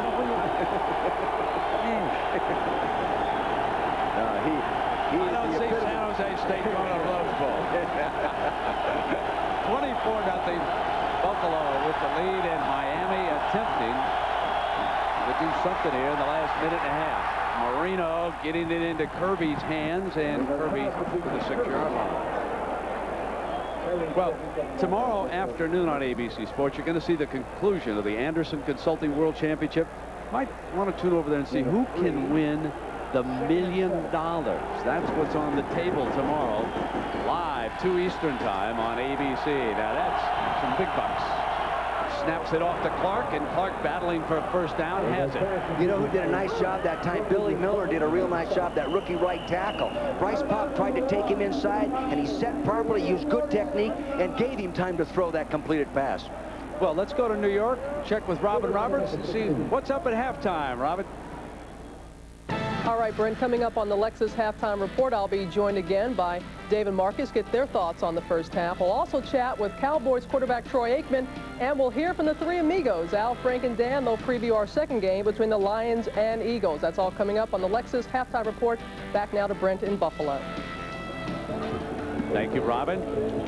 24-0 here with the Bills leading the Dolphins, and inside of 1 minute to play in the first half. And again, Marv Levy and his creative coaching staff have done a job. You know, as we look back on what the Bills accomplished in the 90s, do you remember that period when we were all making jokes and saying, we don't want Bills back in the Super Bowl, keep them out, keep them out?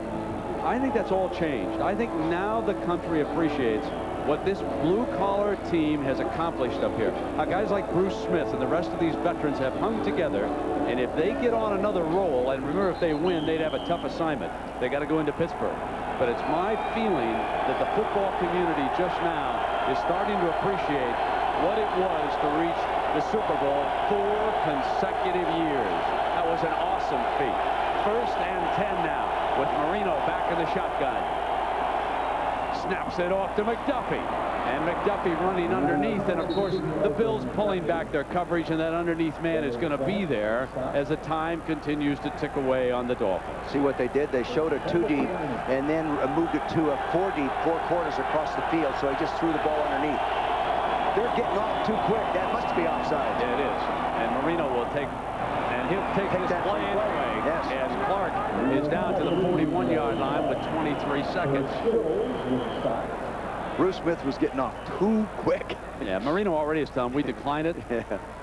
So Danny, go up there and call the play, partner. Let's go. Get him up there. Offside. Number 78 on the defense. That penalty is declined. Touchdown! Yeah, that's what I wanted to hear. Touchdown! That way, Red, baby. I've heard old Red say some things I didn't like to hear from time to time on the sideline years ago. Like, shut up, Vermeil.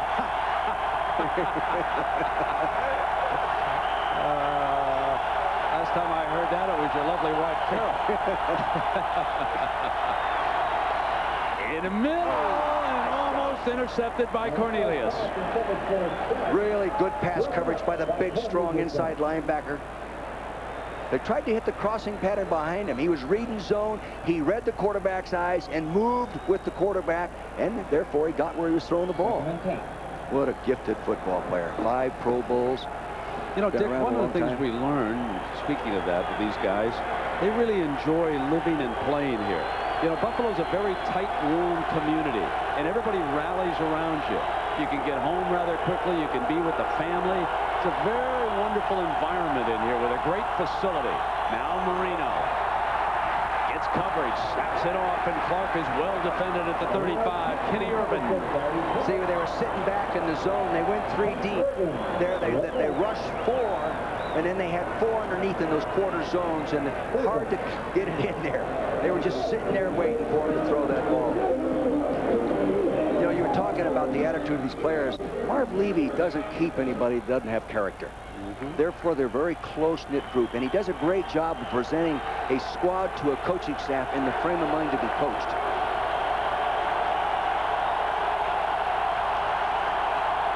Third down. Kirby will try to cut back. And he was slowed up by Irvin and could not break free. Irvin then got help, and time is called with 5 seconds remaining. And a reminder of what's coming up next here, the second game of our NFL playoff doubleheader. The Detroit Lions against the Philadelphia Eagles. Can you believe the way Mitchell has stepped up as the Detroit quarterback? And you think there's a good reason why?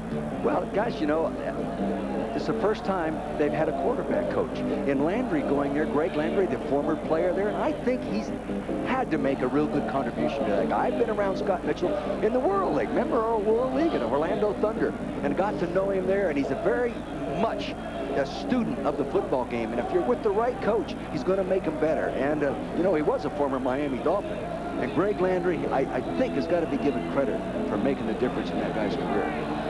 Well, Pete Stoyanovich will attempt a long field goal here with the wind at his back in an effort to get the Dolphins on the scoreboard before the end of the half. Just to start digging out from that 24-point hole. 53-yarder for Stoyanovich, with Kidd the punter holding. His long this year is 51, but his career long is 59. He's got the kind of leg. He needs it to hook just a little bit, and it did not. He couldn't get enough hook spin on it.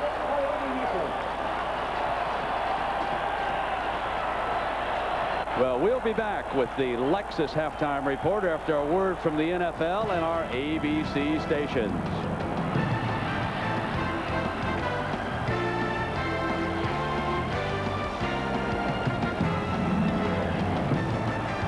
I faced a lot of challenges in my NFL career. No change. When the system stops working, this man fights back. Academy Award winners Michael Douglas and Robert Duvall in Falling Down. Thursday, parental discretion advised. If you like Tim and Jill, you'll love Tom and Linda. You always do that, don't you?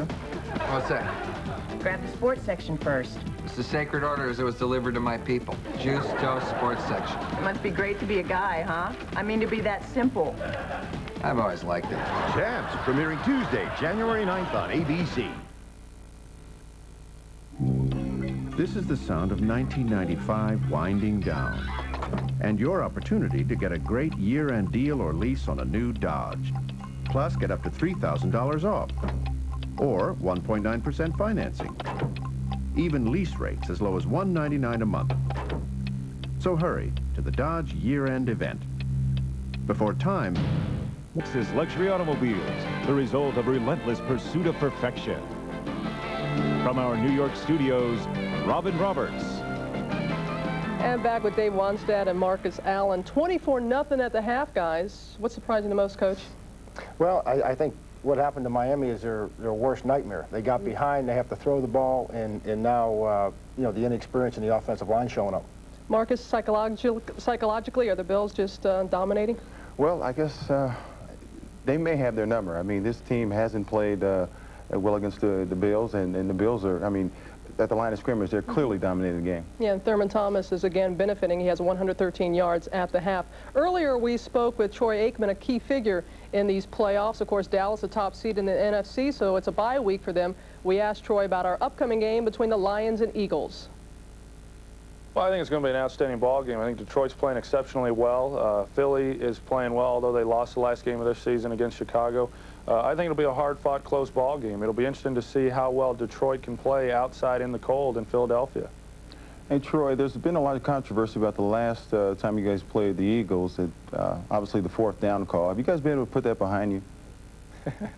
Yeah, we've put it behind us. It was a loss. It was a tough loss for our football team, but certainly no one else put it behind them. But the people within this organization and the players and coaches, we move forward. And so there's no controversy within this organization as far as that game went. Troy, how you doing? Good. Hey, you know, as far as preparation for the playoffs, you know, last year, obviously, you come up short in a playoff game. Are you doing anything as a team differently this year in preparation from last year, or even, you know, differently from 2 years ago from a team standpoint? Not too much differently. This week, with it being our bye week, we worked more on conditioning than what we have in previous years or during previous bye weeks. I think that's been helpful. I think that it's been a time at this time of year where you want to have the guys in the best physical condition that they can be in. Also, we've tried to rest some of those players that are injured. So that's about the only difference and the only difference in approach that we've had this bye week as opposed to other times in other playoff years. And Troy, you mentioned injured players. How's Jay Novacek? I know you said you just worked out with him a short time ago. Yeah, he's coming along. He is walking around. You would not know that he has actually had the surgery, but as far as running and doing the cutting that's necessary at his position, it's day to day, and we won't know until next week. All right, Troy. Again, thank you very much for joining us. Enjoy the game. Thank you. And, Coach, you're wearing a Super Bowl ring that you won with the Cowboys. Is that a happy camp? Well, I think there's a lot more character to those players at Dallas than what anybody's giving them credit for. All right. Well, gentlemen, thank you very much. When the Lexus halftime report continues, we'll join Al, Frank, and Dan at the vet.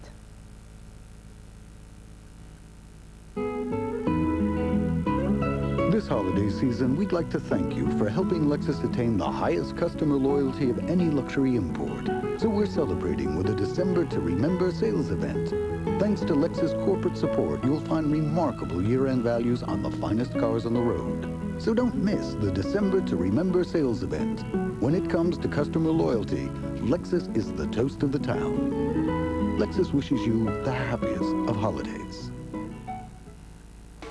Spanning the globe to bring you the constant variety of sport. The thrill of victory. The agony of defeat. The human drama of athletic competition. This is ABC's Wide World of Sport. I'm Al Michaels in Philadelphia. Coming up at 4 o'clock Eastern Time, the NFC wild card game, the Detroit Lions against the Philadelphia Eagles. The Lions finished the regular season winning their last 7 games, mainly thanks to an offense that wound up ranked #1 in the National Football League.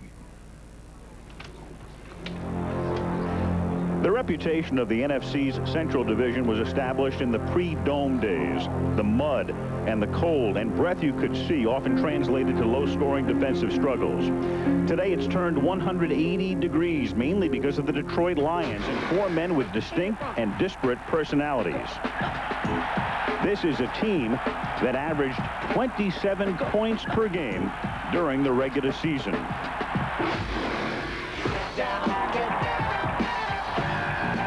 Non-stop talking. Think of Pulp Fiction. He's always quoting. No comment. Give me the baller. Give me the ball.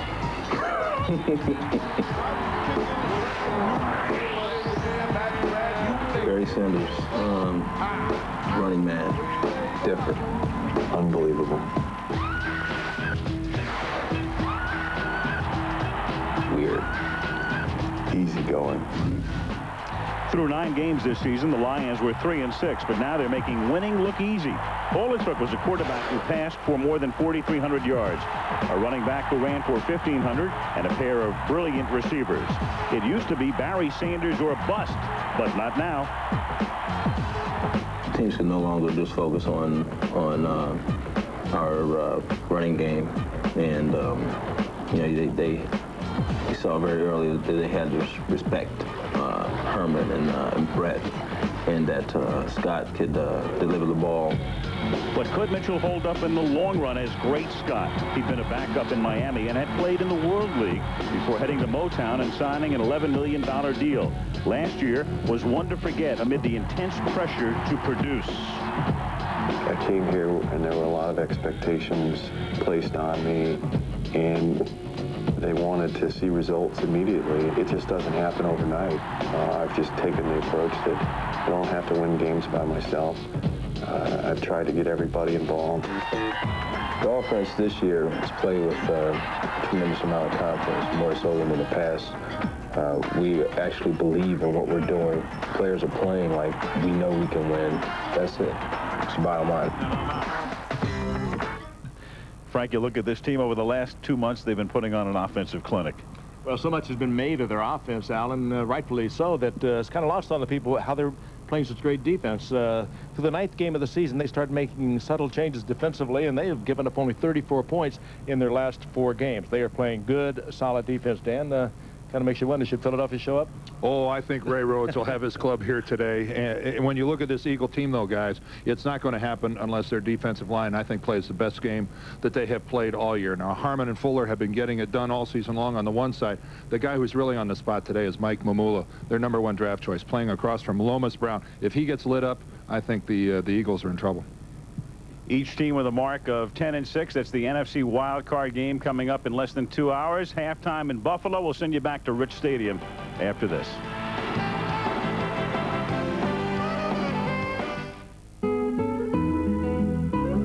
This holiday season, we'd like to thank you for helping Lexus attain the highest customer loyalty of any luxury import. So we're celebrating with a December to Remember sales event. Thanks to Lexus corporate support, you'll find remarkable year-end values on the finest cars on the road. So don't miss the December to Remember sales event. When it comes to customer loyalty, Lexus is the toast of the town. Lexus wishes you the happiest of holidays. The Lexus Halftime Report has been brought to you by Lexus Luxury Automobiles, the result of a relentless pursuit of perfection. We'll be back with the second half kickoff after this from our ABC stations. Tuesday, Rosie and Jackie's new jobs are a ball. Oh, Jackie? What? Until their friendly sales competition turns sour. Got milk? And all new Roseanne. Then getting shot was easy. A couple inches lower, you would have had Canetti spaghetti. Seeing the department shrink. It's driving me nuts. Now that's tough. Well, not crazy nuts. Tony Danza's in a new Hudson Street Tuesday. During your lifetime, you are given but a few chances to witness an event beyond imagination, a move beyond compare. Something so spectacular, so big, it could only be your local Ford dealer's year-end sales event. Featuring huge year-end savings, financing as low as 2.9%, cash back from $300 to $2,000, package savings of over $2,200. This event only comes around once a year, so hurry while selection is best. There's more to the Ford.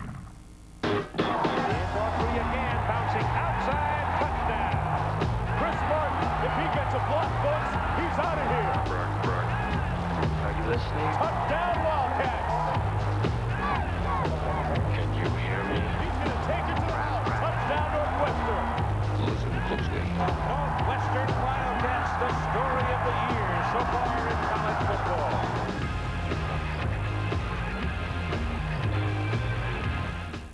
Celebrate New Year's Eve Chicago style, Sunday at 11:40.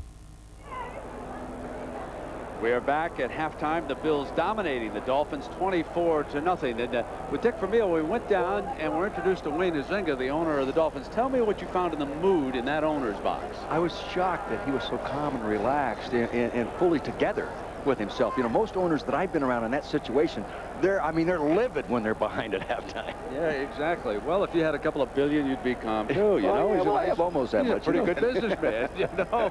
But again, at the top of the broadcast, we told you that Don Shula will be back next year as Wayne Huizenga's head coach.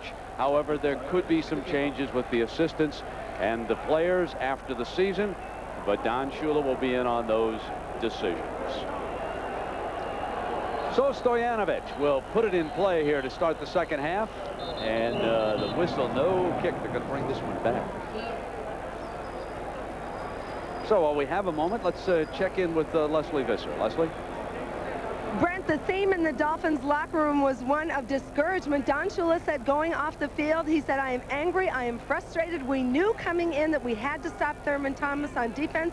We haven't been able to do it. On offense, we're not giving Dan Marino enough time. Marv Levy told his people, this is how you beat the Dolphins. Keep it up. Brent? Thank you, Leslie. And the reason for the re-kick, Fred Cashin had not come onto the field of play yet. So without the referee, they were down there making sure that the batteries would hold up here in the second half for you at home to listen to what's unfolding down there on the field. So we'll have a duo. Red's batteries or the microphone batteries? I'll tell you, he's been doing it. How about tell him you said that? He's been doing it a long time, and no one does it much better, I'll tell you that.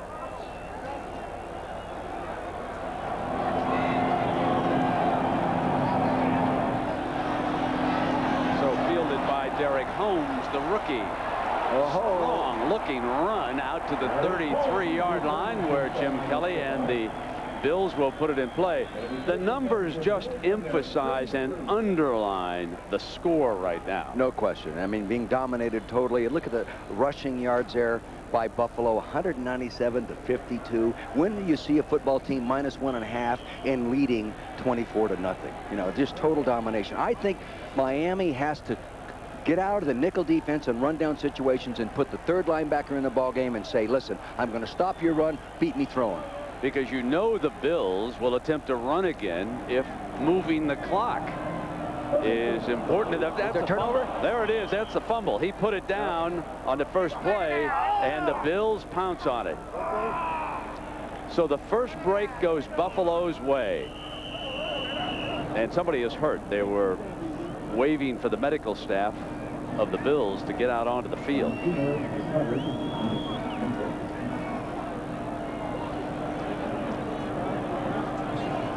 1-yard gain. It'll be 2nd and 9.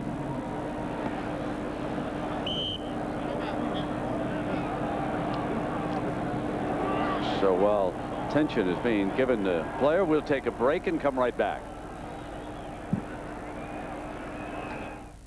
Put on your helmet. Huh? Because this year, Bud Bowl's putting you in the game. Huh? You could win a Wilson football. Cool. Or even $1 million. Whoa. Hey, you. Who, me? Yeah. Look, it's first down, and one of these 6 plays will score. Knock it in there. Whoa. End around. That's easy. Yeah, just got to get by us. Nope. Pick up your $1 million play card where you buy Bud, Bud Light, and Bud Ice.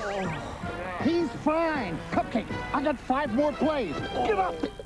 Men, is gray hair sneaking up on you right under your nose, making you look too old? Whoa, it is sneaking up on me. Up here, too. You need Just for Men colored gel, made for the hard-to-color gray of mustaches and sideburns. Simply brush in this no-drip gel, and in 5 minutes, rinse. Gray's gone. Your mustache and sideburns blend perfectly with your natural hair color. That gray won't sneak up on me again. Just for Men colored gel, the sure thing for a natural look. Hi, Julie. We've been expecting you. Todd, to reception, please. You have a guest. Julie. Hi, Todd. Are you excited? What do you say we go look at your car? I'd love it. Okay. Is that my car? This is Julie, and this is her first new car.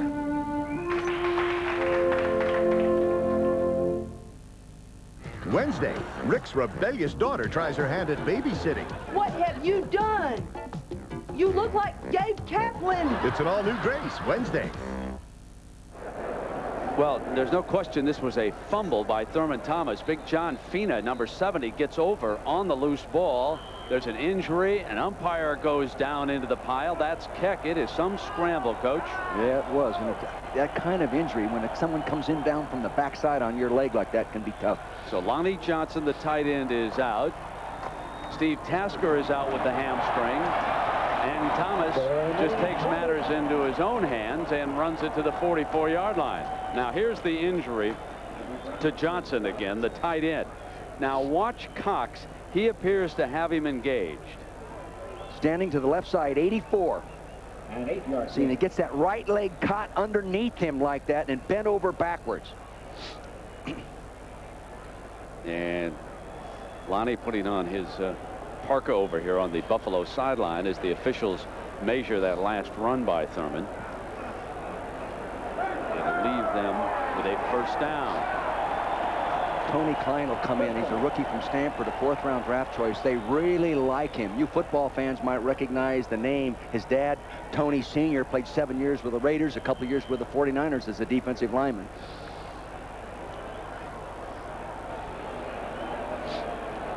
Andre Reed well out to the right. And now without Tasker, Brooks is the motion man. Thomas again crosses midfield, slams across the 45, and the Dolphins again back on their heels. They're getting great angle blocking down, then pulling a lineman from the backside and kicking out and creating those seams right up inside. Look at this, 7 plays, touchdown, 6 plays, field goal. go all the way down to the 1-yard line and throw an interception. Touchdown, touchdown. Can't do it much better than that. 1st and 10 for Kelly and the Bills. And Thomas now with about 140 yards on the game already. This AFC wildcard game brought to you by Tylenol, the pain reliever hospitals use most. Saturn, a different kind of company, a different kind of car. And Bud Light, official sponsor of the 1996 U.S. Olympic team. Make it a Bud Light. Derek Holmes into the Buffalo backfield. What impresses you about Holmes, Dick, is the power with which he runs. Yeah, and he has the good wide base, so he can cut either way as well. Now here comes the counter again. Brooks across the 35-yard line. It is amazing, Dick, how well they make this play work against the Dolphins. Well, the Dolphins play a defensive front that is consistently used all through down and distance situations. They know where the people are, and they're blocking accordingly. I'll be surprised if they don't change the fronts a little bit more. Many of you remember that game. It was blacked out on television that day here in Buffalo.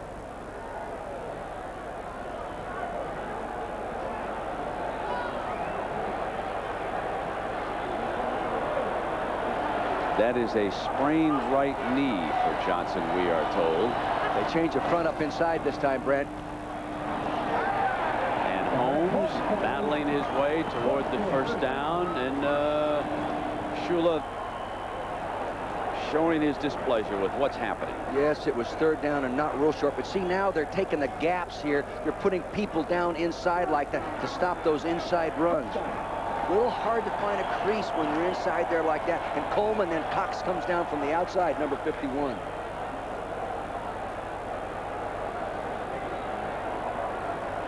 They're coming with a blitz there. And Holmes steps away to the 32-yard line, and Chuck Klingbeil. See, they play 5 defensive backs rather than the 3 linebackers against Buffalo because of the 3 wide receiver set.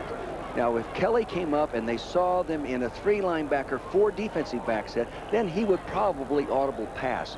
But I think it's a pretty good option because they have not stopped them from running the football. The other linebacker will help. You know, there's always a chance that Kelly might throw it incomplete. You know what's interesting about this series? Starting with a 24-point lead, they quickly run 4 minutes off the clock, keeping 7 plays on the ground. Chris Singleton.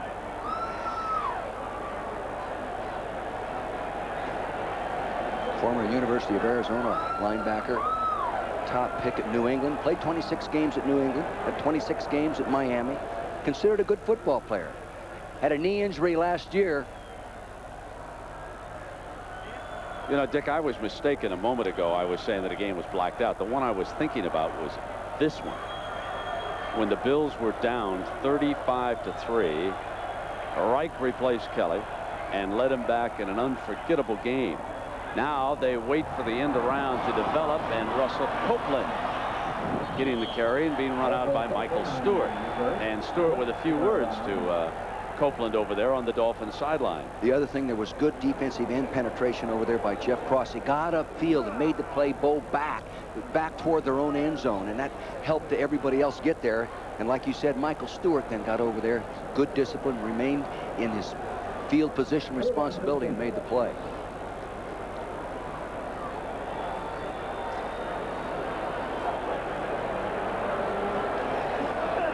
Crowd very quiet. In command, feeling comfortable. Nice tackle. Brian Cox. Nice tackle. Not easy to tackle that guy on a draw play up in the hole like that. Brian Cox did a real nice job. You have to wonder about him. He'll be a free agent at the end of the year. He'll be demanding big dollars. The Dolphins will have to consider his value to the team. Right. There are some other clubs like I suppose back in St. Louis. He came out of East St. Louis. Maybe even Dave Wanstead in Chicago would be interested in a middle linebacker like Cox. There'll be a market. Depends if you want a guy at Spitz or not. Chris Moore. And now watch Red Cashin mark this. When a ball is out of bounds, many of you see he's looking right at the referee. There he is making the mark as to where the ball is. You always thought that guy down underneath the ball doing that, but it never is when a ball's punted out of bounds. Good job, Red.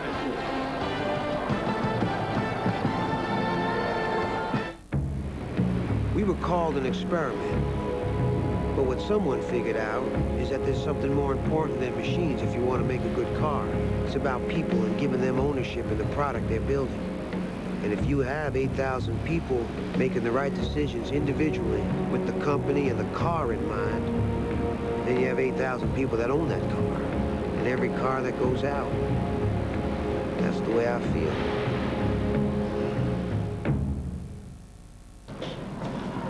Kevin, hey. What happened? I broke my leg.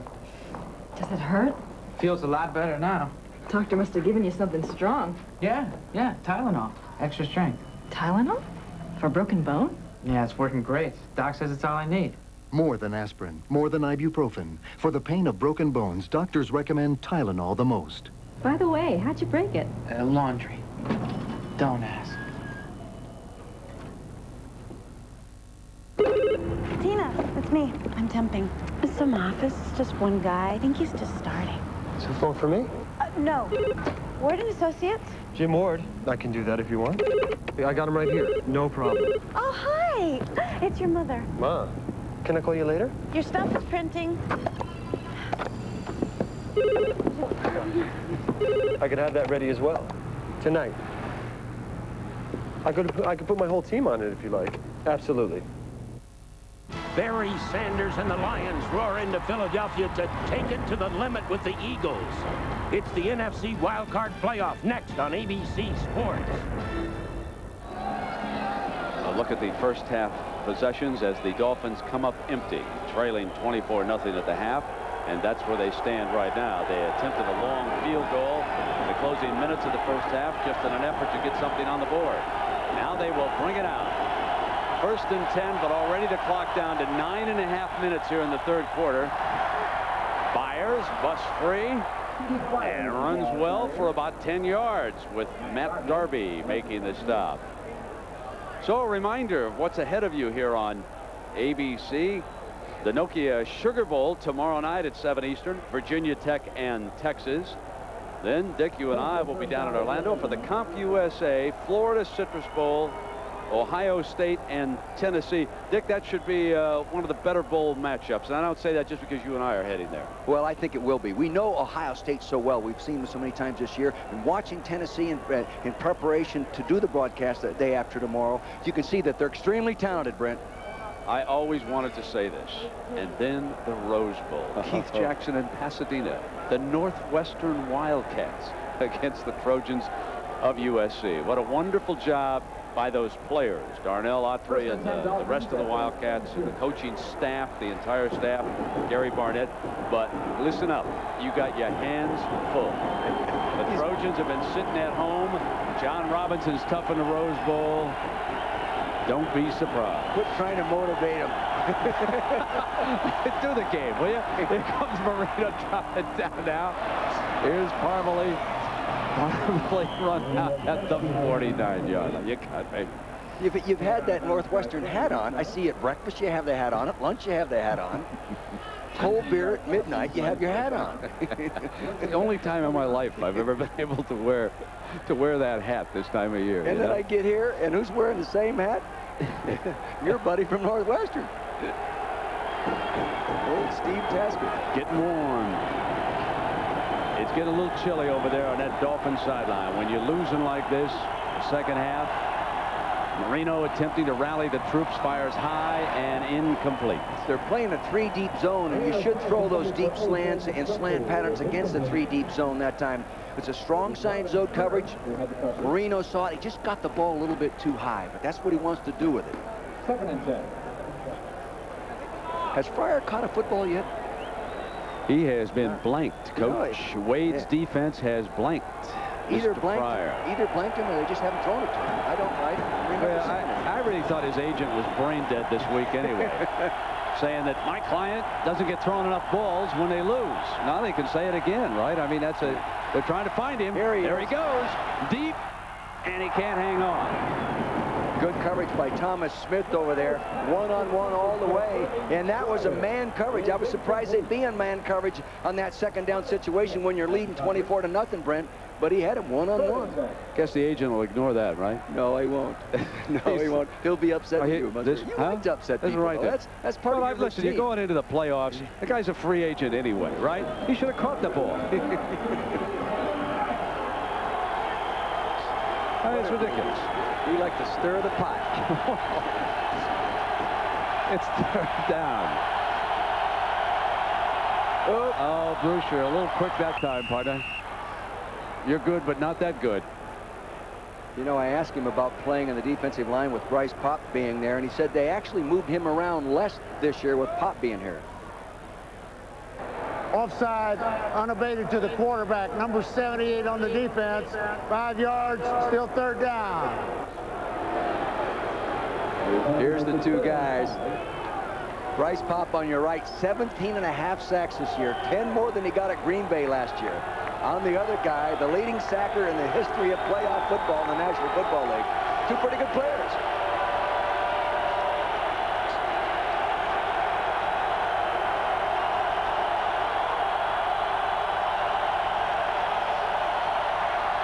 Marino, right, and Carter's got it on the ricochet. What great concentration. Phil Johnson with the interception on that side. First one of his career. What great concentration. 1-on-1 all the way from Mel Johnson. Jam him a little bit right there. Now he can't touch him again. He's going down. He looks back now at the right time, flicks it away, turns around, the ball's off his helmet, and he picks off his first career interception in the National Football League. So it was Phil Johnson with the pick.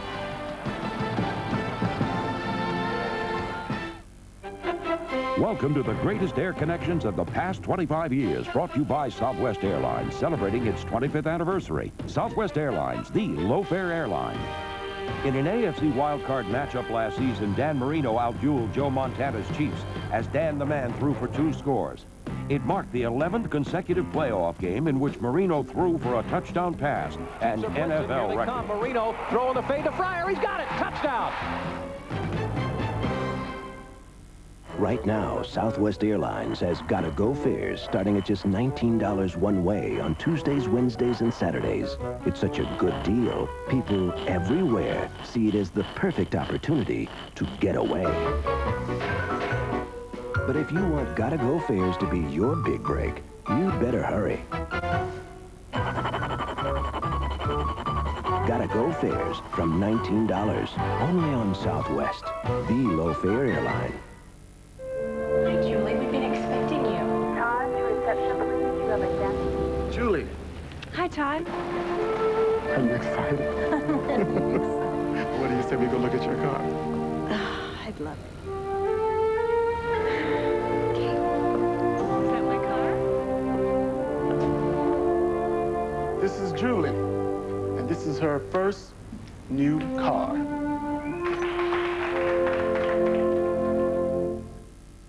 You'll never guess whose hip party Ellen's been invited to. You know who. So find out on a new Ellen. I don't know who. It doesn't say who. That's how hip it is. Wednesday. At the top of the game, we showed you a graphic. Since they expanded the wild card portion of the NFL playoffs, the AFC teams, the wild card teams, are unbeaten at home.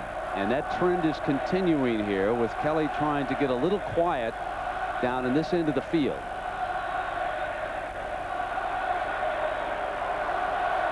They are chanting that haunting cry of Brian, Brian.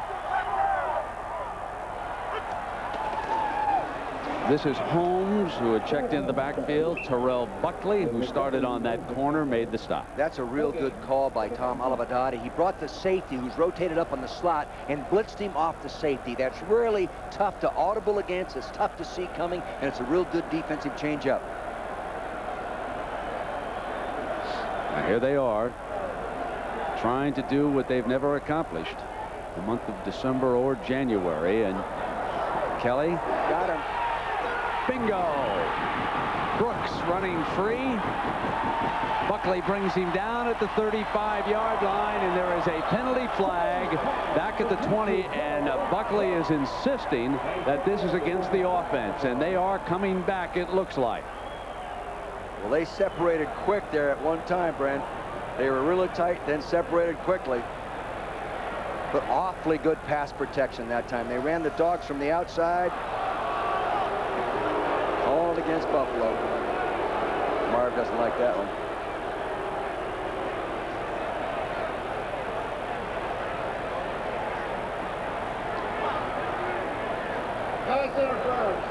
Billy Brooks in the slot, going out. Now he ran like a pick move right there. Yeah, that's an illegal play. Yeah, a pick move, I think they called, Brett. Let's see. He broke clean, but that's a chance you take when you're up playing man-to-man, too. And the other man made contact as he came through there on it. That Russell Copeland, I believe, was interchanging that time with Brooks, and the penalty was called as they came through. They picked the man off, and there was actual contact. You know, it's interesting that Buckley, who was, of course, attacked for his performance for the Packers down in Dallas, a week ago, he played very well in St. Louis. Now, Buckley, of course, like Deion Sanders, played collegiately down at Florida State. Like Deion, he's not shy. I'll tell you what Buckley is. He's a guy that'll make a great play and look like an all-pro and then make a play and get you beat. You know, you go after him. I don't think he's got great speed, but he has great confidence, so he plays like he has great speed.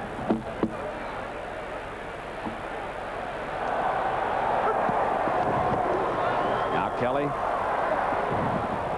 Incomplete, and you know, like Fryer, I don't remember Andre Reed catching a pass. I remember him dropping a He didn't have ball one in the first half. He had no pass receptions in the first half. So he too with the big goose egg, and of course he's had the injury problem. Yeah, they threw at him a couple times. It's easier to double a guy when they put him in the slot too. When he's not in the slot, they've had the guy that's going to run the ball coming out of the slot. Now, Moore is punting, and McDuffie, if nothing else, should give Marino good attack position. Moore is standing back on the Bills' 1-yard line. If they're going to mount any kind of a charge, they've got to get it going. McDuffie, fair catch at the 45, and now Marino can play with half a football field. If they're going to strike, now's the time to get it done.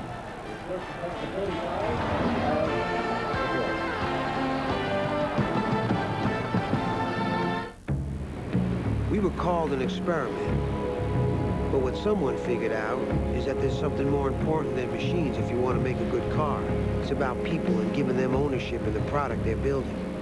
And if you have 8,000 people making the right decisions individually with the company and the car in mind, then you have 8,000 people that own that car. And every car that goes out, that's the way I feel.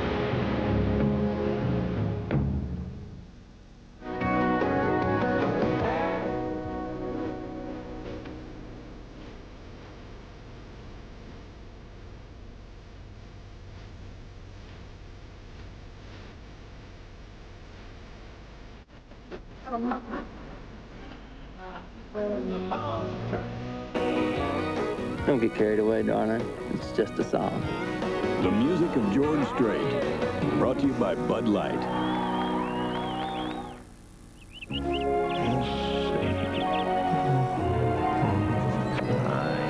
don't think so.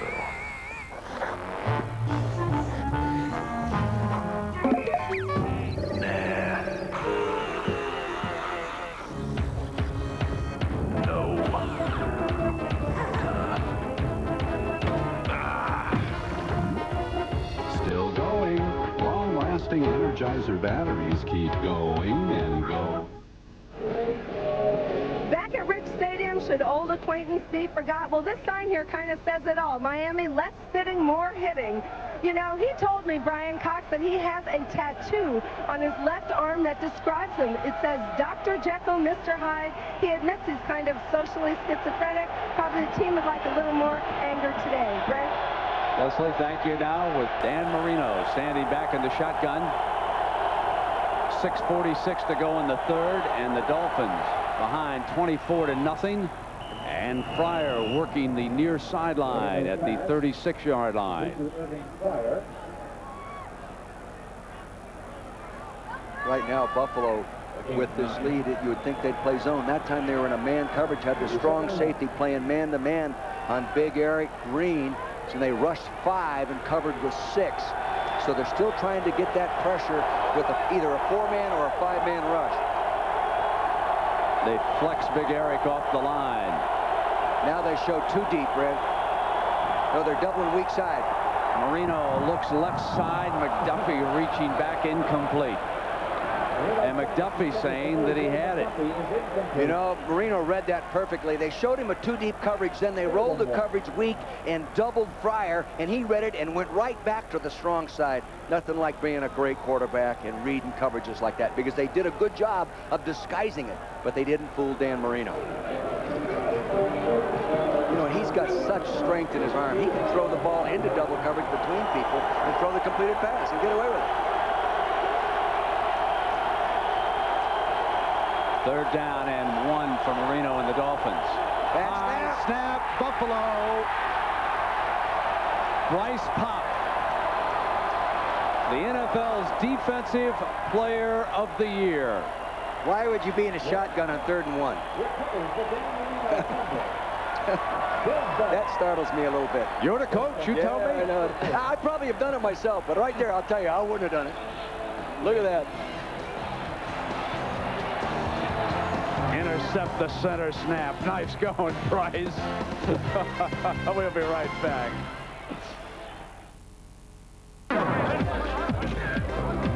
Как твоя фирма по продаже колготок? Прекрасно. С тех пор, как я позвонила в IBM. IBM? Ага. Все девочки это делают. У IBM есть чудный способ заглядывать в базу данных и добывать миллионы идей. Называется Data Mining. Data Mining?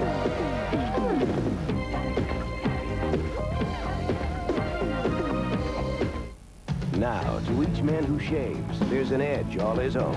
Only Edge Gel has 8 custom formulas, from tough beards to sensitive skin, for a close, comfortable shave. Ultimate closeness, ultimate comfort. That's the Edge. Wrangler jeans are soft and comfortable.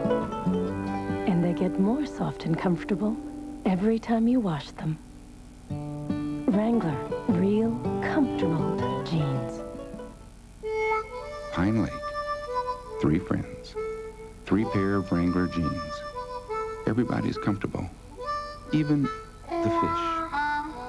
Wrangler. Real, comfortable jeans. How does it feel to be Steve Young? It hurts. Give me my Advil. Nothing has shown me it works better on aching muscles or lasts longer. Advil is the one. Nasty game. Advanced medicine for pain.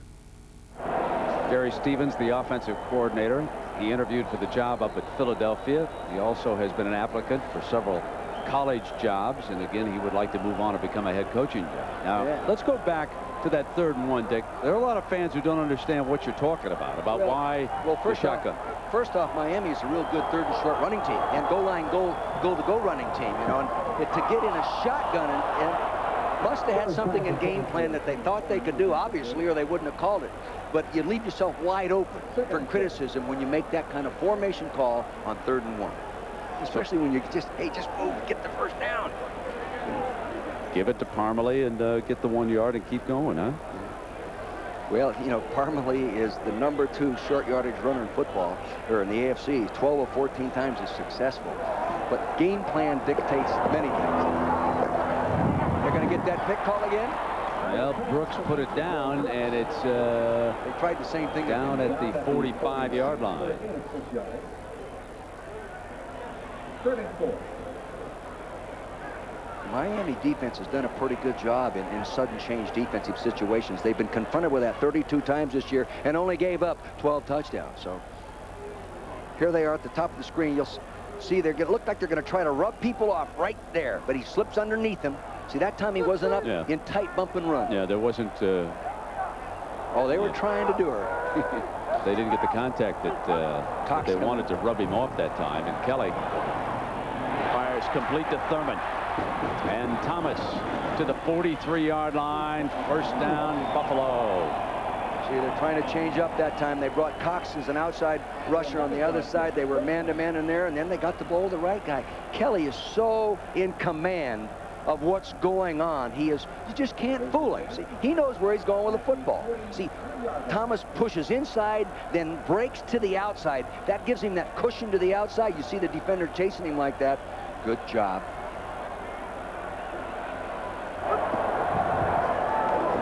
Kelly, blitz picked up Thurman. Klein, 23-yard line. First down, Buffalo.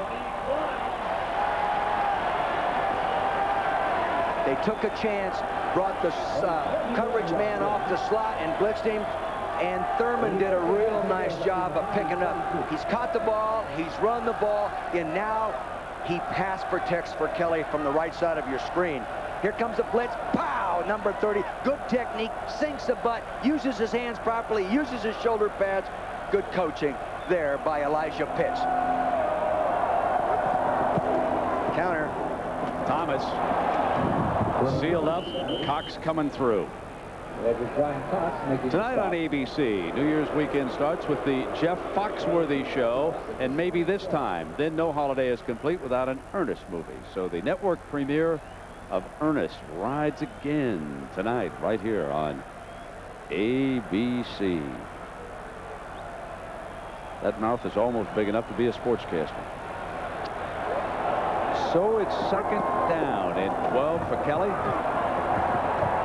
Thomas and Beavers to the 10. See, they got in a triple formation, 3 receivers to one side, Brent. Take the running back out the backside away from that. Put him on Aubrey Beavers, number 53, as a linebacker on him. It's a mismatch.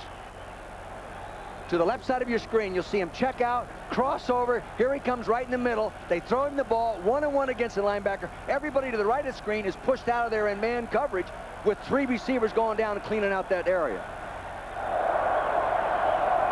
It's stealing out here. From behind Atkins. Kelly. Thurman, time to find his daylight. Thurman Thomas carries. Brown, who's in the game, makes the stop. Good defensive penetration that time by the defensive right tackle. Got some movement upfield and forced him to make a move in his own backfield, rather right at the point of attack. Good defensive play that time.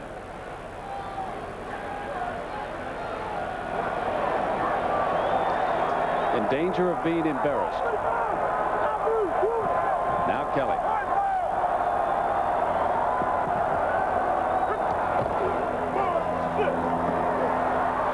Thomas steps out at the 9.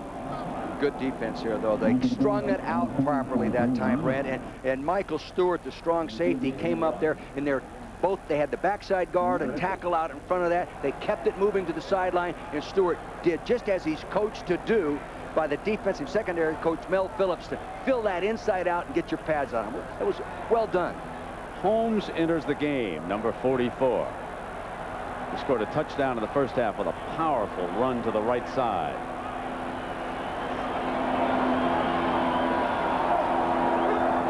Blitz. Here's Holmes to the 5-yard line, where it'll be 4th down. Well, he explodes out of that stance. Yes, he does. He shows real acceleration. Now he's 6 foot, 226 pounds. He was originally a receiver in junior college, Pasadena City College, all the way from Northern California. Obviously not highly recruited. Ends up at Portland State. Here he is, going to play in the playoffs in the National Football League. Tasker, who is not going to play as wide receiver because of the hamstring pull, will hold here for Christie. This is a 23-yard field goal attempt. Christie has performed well for the kicking team today, and he does again here, putting another 3 on the board. It's a 27-point mountain for the Miami Dolphins. The first round of the NFL playoffs.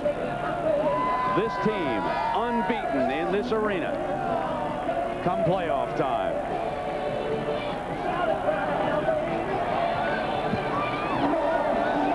You know, this week I was down and I had a conversation with Don Shula. We talked about the ups and the downs. And then I talked about the newspaper polls that were started down there about whether or not he should come back. Let's listen.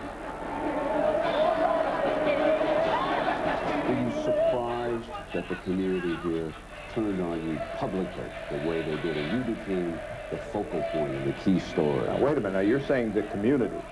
Does that mean everybody? No. I've got a lot of support out there, and I'm very proud of that support that I have. Absolutely. But there have been, you know, the media has caused some real controversy here, in the fact that, you know, Jimmy Johnson is sitting there looking and talking about how much he would enjoy coaching in South Florida. That's added fuel to the fire. Added fuel indeed, and so has the 27-0 score, except for this fact. If you were not with us at noon, Don Shula returns next year as the head coach of the Miami Dolphins. But there will be some changes, not only on the coaching staff, but also with the players. Dick? You know, there was a day in the National Football League, a man of his stature, Don Shula's stature, was immune to criticism, and the media left him alone. And to me, it's a shame it's changed, because nobody's done it any better than Don Shula for a long period of time. Dick, I'm going to pick up on that. The longtime columnist for the Miami Herald and a friend through the years and a voice of reason in Miami has been Edwin Pope. Yes, good man. Edwin has written a couple of columns. Last week he had an interview with Wayne Huizenga as he watched the Ram game unfold in St. Louis. But Edwin and I agree that things aren't perfect with Don Shula. But here is a man who deserves to fulfill that contract, that 2-year extension. That's only right. I mean, let's be reasonable about this. This man has earned the right to be the coach of the Miami Dolphins next year, even if things aren't right with this team. And Huizenga obviously understands that. He's a very reasonable and intelligent man. Great throw. Reception at the field by the tight end, and they're waving it off. Now here, let's talk about Eric Green and Bryce Popp and free agency. Now let's talk about the fact that the Dolphins decided that with Jackson leaving, they would sink the big bucks in the hands of the tight end. He's been hurt. He has not been that consistent for him. They were also interested in Popp, but they backed off. Buffalo stepped in, and think of the difference that those two individuals have made in those two franchises. A lot of changes as you watch Wayne Huizenga up in the box watching his Miami Dolphins. And there is Pryor out of bounds with a first down across the 45-yard line. 15-yard pass play. First and 10 for the Dolphins. 28, Thomas Smith, the corner covering there. You know, he's a remarkable story, Brent.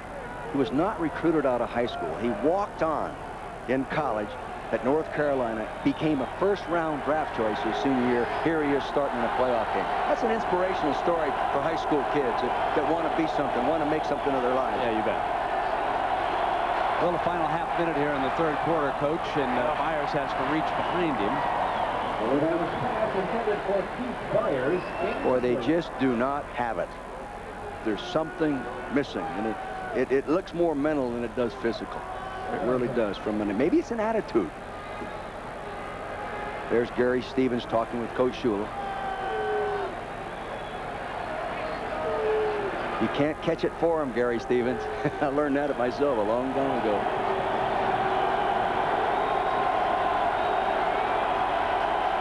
They're showing a too-deep coverage, Brent. Fire! McDuffie's got it. McDuffie to the 21-yard line, and a first down for the Dolphins as Dan Marino tries to breathe a little fire in this team. 31 yards. What a beautiful throw. They're up there tight, man-to-man, but now he is back. 27 is backed up. Kenny Urban is backed by a safety going down the hole. The safety just doesn't get there quick enough to help him. That's where you should attack that double zone. Marino read it, got it to him with a beautiful throw. You see Darby trying to knock it out. We'll be back with the final 15 between the Miami Dolphins and the Buffalo Bills after this word from our ABC station. I want you to meet a class act in the National Football League. Ralph Wilson, the owner of the Buffalo Bills. When you listen to him, he is the voice of reason around this league. He was here in the original days of the old American Football League. He's a man who has patience, suffered through those early years. Well, actually, they were pretty successful in the 60s for a while, struggled in the 70s. Now the team is back on top, McDuffie. But consider that a team that lost 4 consecutive Super Bowls. He didn't rant and rave. He didn't go and make big changes. Marv Levy's still in charge, upgraded the facility. If any owner deserves to go into the Hall of Fame this year, it is Ralph Wilson. No question. I had lunch with him the other day when I got in here on Thursday, and he made a great comment talking about the National Football League. He said it used to be about tradition and loyalty, and that has changed, and that's not good. Here is Byers as the Dolphins will attempt to get on that scoreboard quickly here in the 4th quarter. Byers has those great big hands. I don't know if he's ever dropped the ball. Probably has in his career. He's never been the running back everybody thought he would. I've always thought he's played a little bit too heavy. I think he ought to be about a 240-pound player rather than a 253 or 55-pound player. No question about his hands. Knocked away beautifully by Smith. Tommy Smith. Well, he led the team coming in here with 16 passes knocked down. There's his 17th. Playing with real confidence. #1 pick in '93. Can't throw it much better than that either. Marino concentrating. Sam, he lets that thing go, coming right at it. Right, everything legal. That right hand just strips the ball. Knocked it away from a pretty darn good receiver in Gary Clark.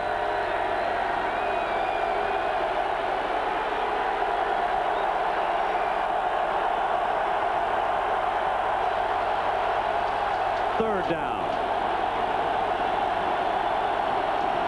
Smith trying to battle in. Marino back to the right. Incomplete.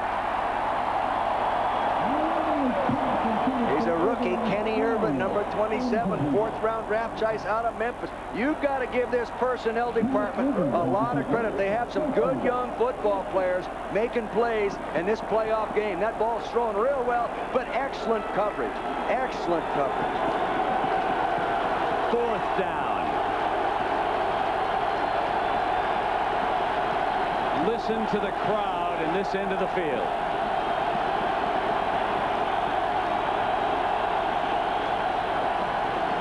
Marino's got one.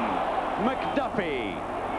Brought him in motion, crossed the formation, went out, then came back underneath. They gave him time to throw it, set up properly, just nailed it. Well done. Well executed offensive play. You know, coaches take the blame many times on bad plays. This is a well-conceived, well-designed offensive play. They ought to get the credit for the design of that one. Well done. Stoyanovich.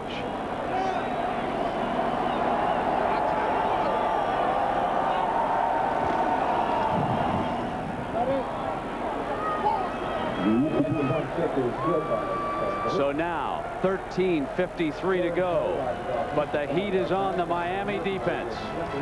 Olivedetti and his players need to get the ball back in Marino's hands. Have some colorful characters rooting for the Bills. Would that upset you if it was your son? No, not at all. No, probably wouldn't. Not you. As long as he paid for his own ticket, what would I care? And his tuition. Out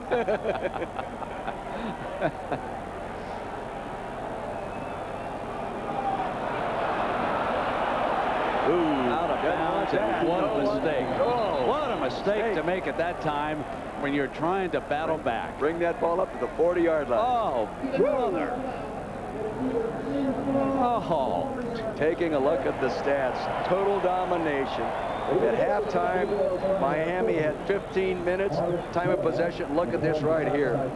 2 minutes and 59 seconds time of possession in the 3rd quarter. Total domination in yards here, 240 to rushing to 62 total yards. Hey, it's been Buffalo all the way. Stats don't tell us anything. Now the Bills get the ball at the 40-yard line. Wow. Coming out. They get to go to work on the clock. The Dolphins have not sealed them up. 27-7. Derek Holmes into that backfield. Fake by Kelly. Right deep. Brooks incomplete, and he was well covered by Buckley. I'll tell you, Buckley really recovered on that because he went in motion, Brooks did, and then came out of the motion and went back and he was able to recover. He's coming in motion here. He's man-to-man here. He'll come in and then come back, and Buckley recovers and picks him up. Say, he said, holy mackerel. He just waited a little too long to throw the ball, and the safety couldn't get there. But he had him if he'd have thrown it quicker. On second down, Holmes behind the left side of the offensive line. I want to talk about the rookie offensive lineman Brown of the Bills for a moment, Dick, because Bruce Smith is so proud of the fact that this young man has a brother who plays at Virginia Tech, who we're going to see in the Nokia Sugar Bowl tomorrow night. He's an outstanding defensive player, but this young man who played at Pittsburgh, and this is the only rookie in the history of Marv Levy's tenure to start all 16 games as a rookie. Now that is some record, especially for an offensive lineman. And they think the guy is going to be a great player. I mean a real, true, solid football player. And I watched him in game tapes here, and I watched him on the coaches' tapes, interwoven sideline and end zone. And he is a man. He is a load. He has real good balance and mobility for a 304-pounder, and he's just a puppy. He's very, very young. He's, I think, one of the youngest starting defensive linemen in the National Football League right now. Well, the Dolphins quickly get 3 and out. Good stand for them defensively. 13-12. They're going to get the ball back into Marino's hands, apparently. Moore with a nice punt. Ooh, nice punt. McDuffie will let it go toward the end zone, and it's in. It'll come out on the 20-yard line. So it's 56 yards, but now Marino. 80 yards. He's got 13 minutes to work with. He's not out of it, folks. Imagine hearing the call of the road, not the road itself. Imagine having the world at your fingertips. Imagine worrying less and enjoying more. Imagine an automobile so precisely engineered it feels as if it were formed from a single piece of steel. Introducing the all-new 1996 Mercury Sable. Imagine yourself in a Mercury. Lots of deadlines, lots of money, lots of screaming. It starts low.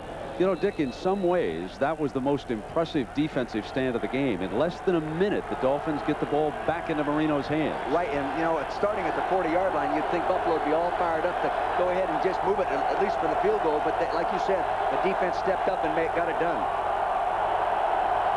Now from behind Marino, and that inside pitch off the shotgun to Byers, and you can see him run down by Smith. Bruce Smith is an interesting story, because if you talk to Marv Levy and you talk to Ralph Wilson, and if you talk to Bruce himself, as we did, he was pretty immature when he first came in here to Buffalo. He's grown up a lot, has a young son and a wife, and very close family man here now. And Marino with time fires. McDuffie's wide open in the middle, and McDuffie to the lateral, and Kirby fumble, and the Dolphins have got it on the far side, out of bounds. You know, that was a hook and a couple of laterals, folks. Who did a nice job on that was the offensive left guard.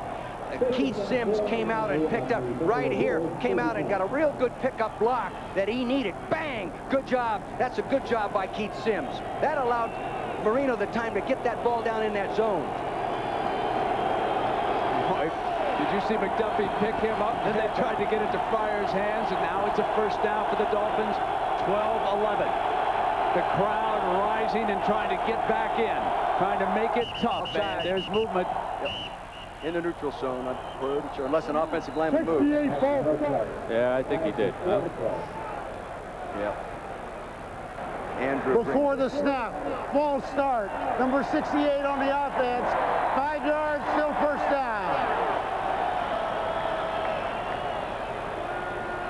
You know what's interesting about this Dolphin team, and it's been pointed out by a lot of folks, when you look back at them, over the last couple years, they've gotten a lot more penalties than they ever did. They used to automatically lead the league, and we always blamed him because Shula was on the competition committee. That was always the joke when you were having a beer. Yeah. All you coaches, but now he's one of the most penalized teams. I didn't realize you ever had a beer. 11:47.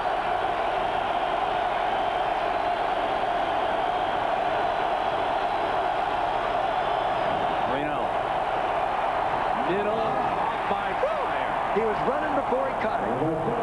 Hit him right in in the chest, and he took off, and he was going to run and make a 100-yard gain with that thing, and he dropped it. Experienced wide receiver. You know, Brian Popp is the guy we haven't heard much from. Coming out of a two-point stance. This time it's Billy Miller, and he comes back to the inside, and a good job of switching and picking up by Andrew Green. That's why we haven't heard much from Brian Popp.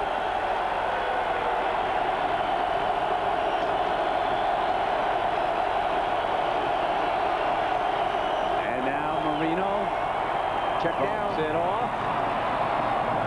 And he got it into Parmalee's hands, and he's across the 40-yard line to the 38-yard line. Those kind of plays against the deep dropping zone are great plays. The running back freezes just for a second, let the rush get the linebackers drop out, and they just check down and they drop it to him. Third down. The Dolphins need 4 for the first down. Incomplete. Overthrew Clark, and Smith almost picked it. And now the Dolphins come down to 4th down in the season. It looks like Thomas Smith is nursing an elbow or a shoulder. He got up, he's walking around, but he's hurting a little bit. Miami's got to come up with it. If anybody can come up with a play, Marino can. But he's going to need help.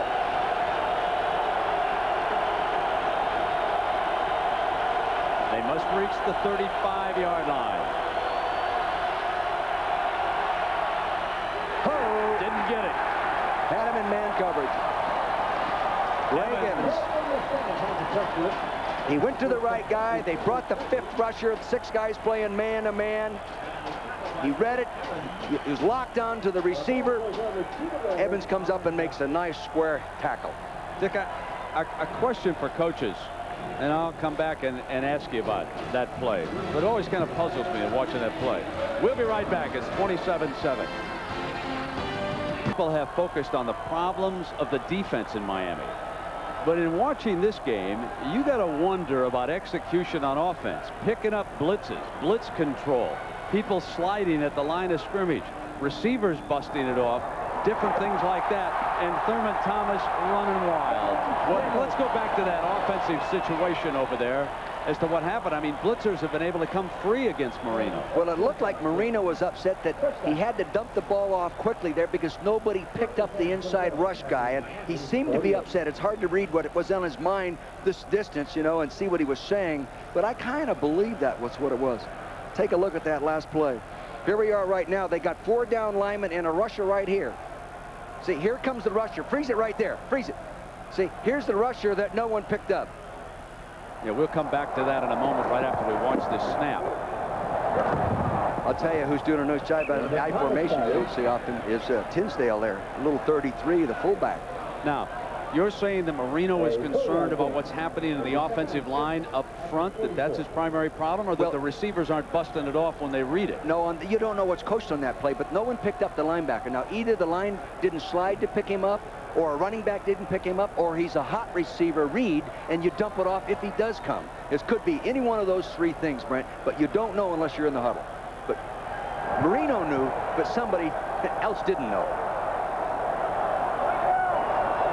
So it is 2nd down and 6, and the Bills working. The Canadian Flash breaks open. A year ago, he wins the trophy that is comparable to the Heisman in Canada, and now he strokes it into the end zone and sticks a dagger into the heart of Don Shula and the Miami Dolphins. He's only carried the ball 5 times. They've used him as a wingback and goal line and short yardage, and they use him as a fullback in a short yardage formation. Then they're right here. He comes right up inside, just man-to-man blocking in there, and he runs back, cuts back behind the nose. The backside linebacker overplays the play, and here he goes. Woo! There's another guy, West Ontario, free agent in '94. Give the personnel department credit. I can just see Coach Cower and the rest of those assistants getting another reel of the Buffalo tapes.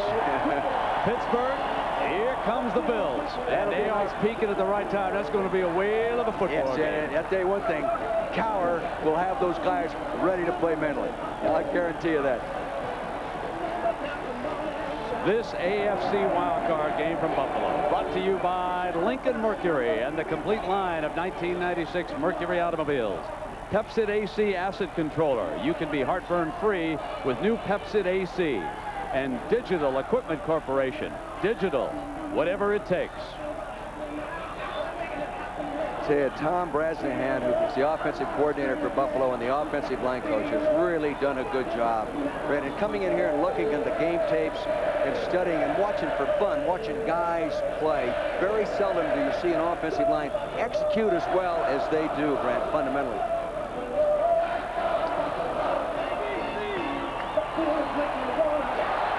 Here they come, low angle here, reach back now, that gets the flow moving to the right. Now he reads it, and he cuts back and he gets underneath John Fina, 70, the block right there, and a good block by Rupert Brown, 79, and there's the crease he needed. Defense up, playing tight, he's in between the safeties, touchdown. Look at that guy. And he's not a giant either. 5'11", 220. Used to playing in the cold. Now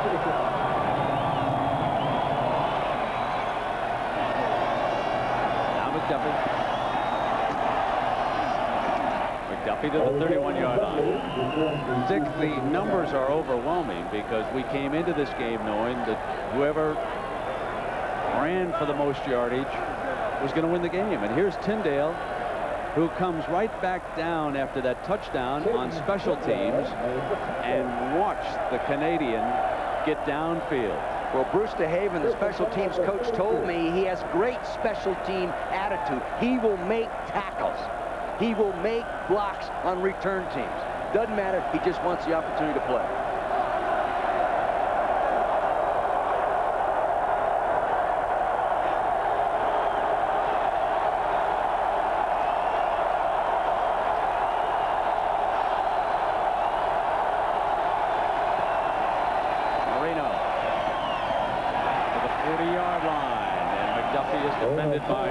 Real good job by the offensive line of stunt pickup inside. They moved big Bruce Smith over his left defensive tackle and tilted him, then stunted him around, and the offensive line passed him off and picked it up perfectly.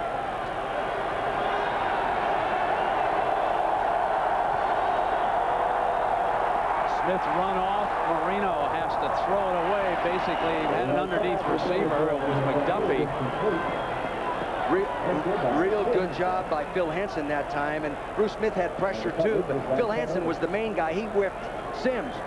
This guy is a force, and he plays with the intensity and enthusiasm of a younger player, and he's been around for a long time, 11 seasons.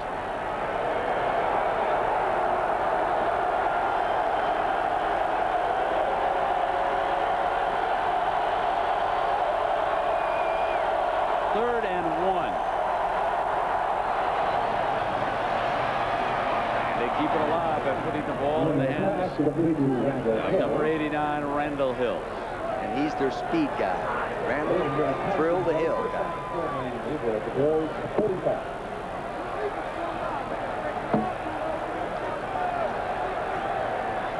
Starting to rotate some different pass rushers in there right now, Brent. Get a little change up.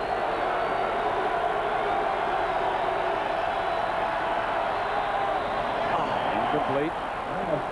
Buffalo's really now almost playing a prevent type 3 deep zones, sitting back there deep with 3 guys deep, 4 crossing the short zone, and the Russian 4 down linemen. But they're rotating the down linemen. Dan Sakanovich, the defensive line coach, rotating those guys there. And Kozar there, he has something to say.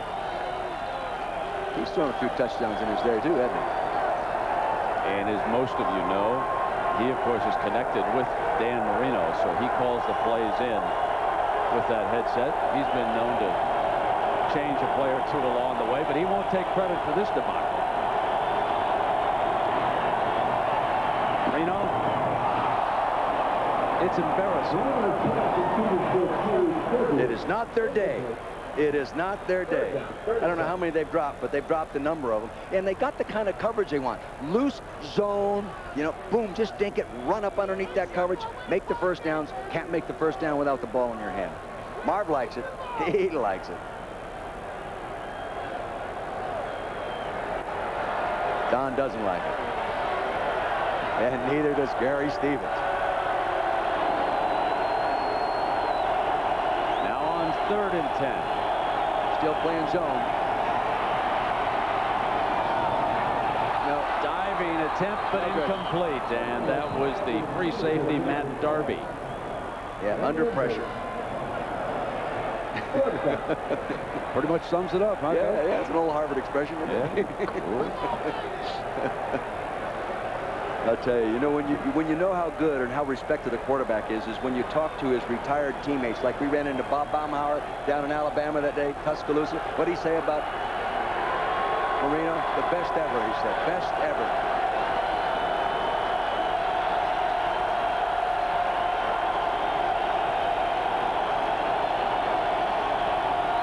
Got a shot. Got it. Touchdown. Hit the fade pattern against the double zone, threw it perfectly right in rhythm. What a throw, what a catch. Safety should have been over there to make the play, didn't get there.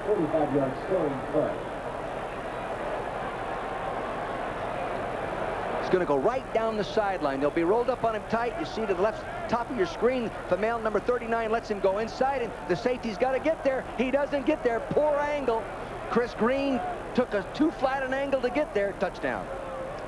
You know, when Johnson is limping off the field, they're getting a little too nicked up in that defensive backfield as they prepare to head on into Pittsburgh. You don't want to go to Pittsburgh banged up because you're going to leave there banged up.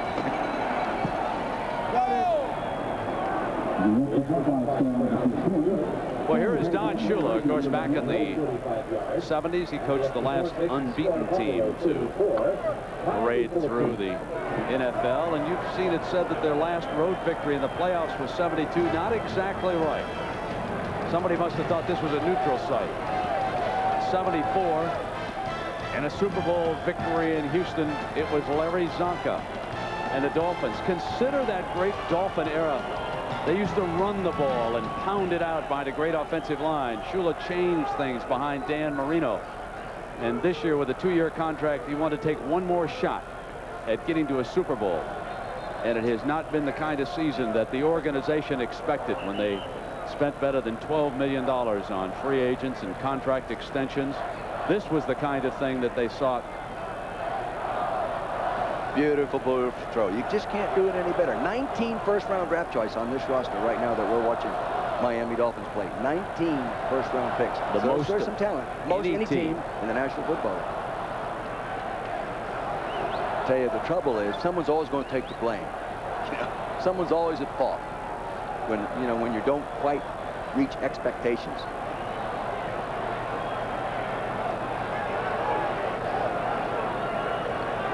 Stoyanovich with a bad kickoff the last time it was out of bounds, although the defense was able to hold and get the ball back for a time. And they may over. Somebody just put your finger down there and hold it. They may onside it right here. Wouldn't surprise me a bit here. Why not? He's setting up to do it, Brent.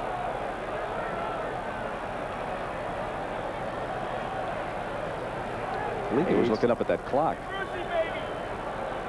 Second oldest head coach NFL history.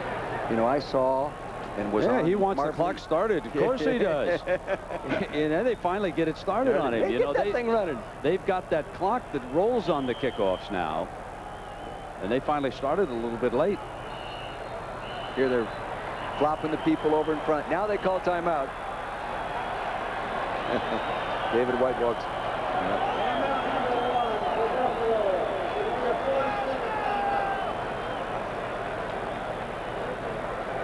Tom McDermott reports to the press box. Barry Sanders and the Detroit Lions are coming up next against Ricky Waters and the Philadelphia Eagles. It'll be the Lions and the Eagles at the Vet. The Lions, the hottest team in the league, a 7-game winning streak.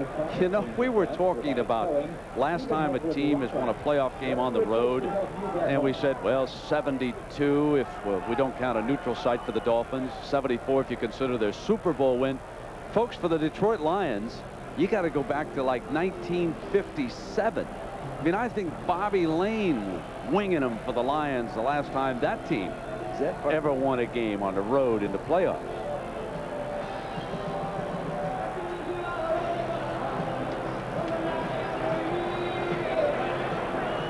So they flopped everybody over. The defense now didn't get everybody over, so they called timeout.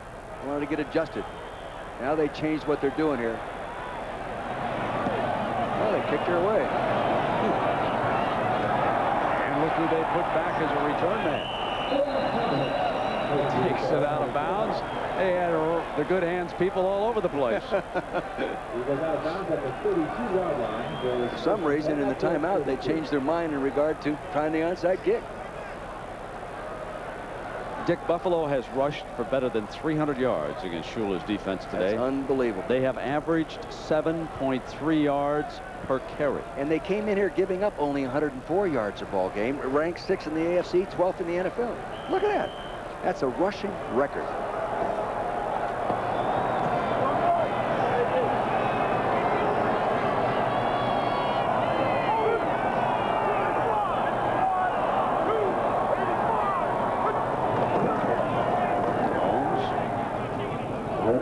And the clock inside of 8 minutes.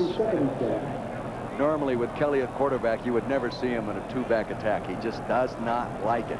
You know, the other day after Thursday practice, he called his own offensive meeting. Some guys tried to sneak out and get to the parking lot.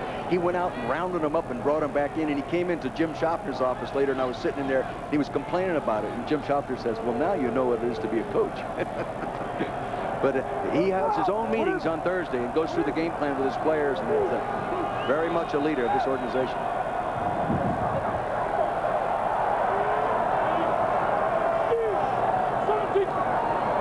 Time, second one. You know, and speaking of Kelly, what you really want for an organization is you want a head coach who can take courses at Harvard, as Marv Levy did, and a quarterback who will pay for the beer when he goes out with the offensive line, as Kelly did. If I was running the franchise, that would be the two things I'd want. Okay, right there we go from there. Yeah. He's a tough son of a gun. The players respect him, the coaches respect him. Great rapport between the staff and Jim Kelly. Future Hall of Famer, too, as is Levy, I believe. He fully deserves it. Thurman Thomas, Bruce Smith. We've always talked about Ralph Wilson. Of course, Don Shula, automatic with Dan Marino on the other side. We're talking 7 future Hall of Famers here. Yeah, no question. They will be there. You bet. Bernie Kosar. Post. Pass attempts. Kosar, 64. Kelly, 58. Marino, 56. Now, that's when you know, folks in television land, when you really got a blowout, okay? They find the backup quarterback, and they put a graphic up. Okay? Look at this. There's penalty flags. You know, bulldogging all over the place. It's almost as if no one wanted to tackle him. He says, hey, slow down, guys. The game's over. Don't keep running on me. God, what an effort he makes.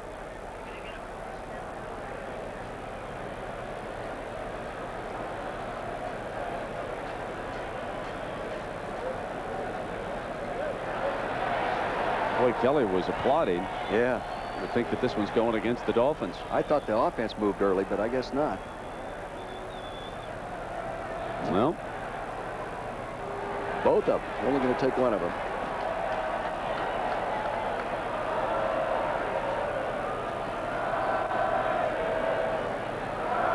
Well, Red, offside. Bring in the New Year for us, partner. That penalty is declined. Illegal use of the hands. Number 53 on the defense.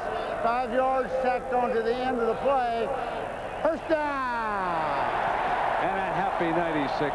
He's getting stronger with that voice. Didn't you hear that? First down. He's getting tough here.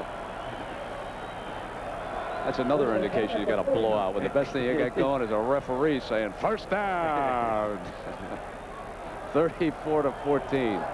A painful playoff game for the Miami Dolphins against their arch rival, the Buffalo Bills. Holmes. Dick, I went back just out of curiosity and I got the NFL's regular preseason magazine, and then I got Sports Illustrated back, and I really was just curious. I couldn't remember. And almost unanimously, everybody said the Dolphins will win the AFC East. And do you know that most folks picked the Bills for 4th place? There were some 3rd place votes in there. I'll tell you who had it the closest was Paul Zimmerman. Yeah, he wrote a story in which he said, I don't believe in the Miami Dolphins quite yet. He said, I just think they're a little soft on defense. And he said the Bills hang tough. Now, he didn't think they were going to win it necessarily, but it was interesting to go back and read what they wrote back in July and August about these teams.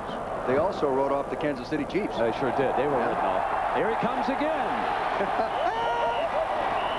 He's a dandy, that guy. Tough to bring down that Canuck.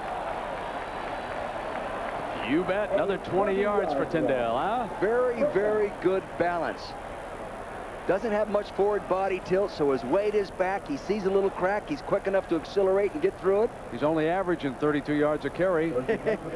Came into the game averaging 3.2. How'd they ever get him off skates? He moved the decimal point. How'd they get him off? He looks like he's built like a defenseman, man. Yeah, got some Come other back there into the boards. He'll take you down into the corner, huh? Yeah, you bet he would.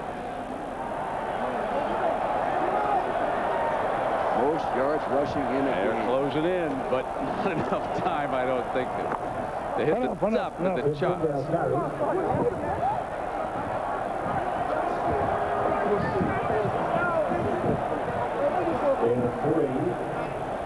.525, and for Miami, it can't move fast enough. Trailing by 20 points, and the Bills banging on it. And here comes the chant. Just listen. This is for Brian Cox.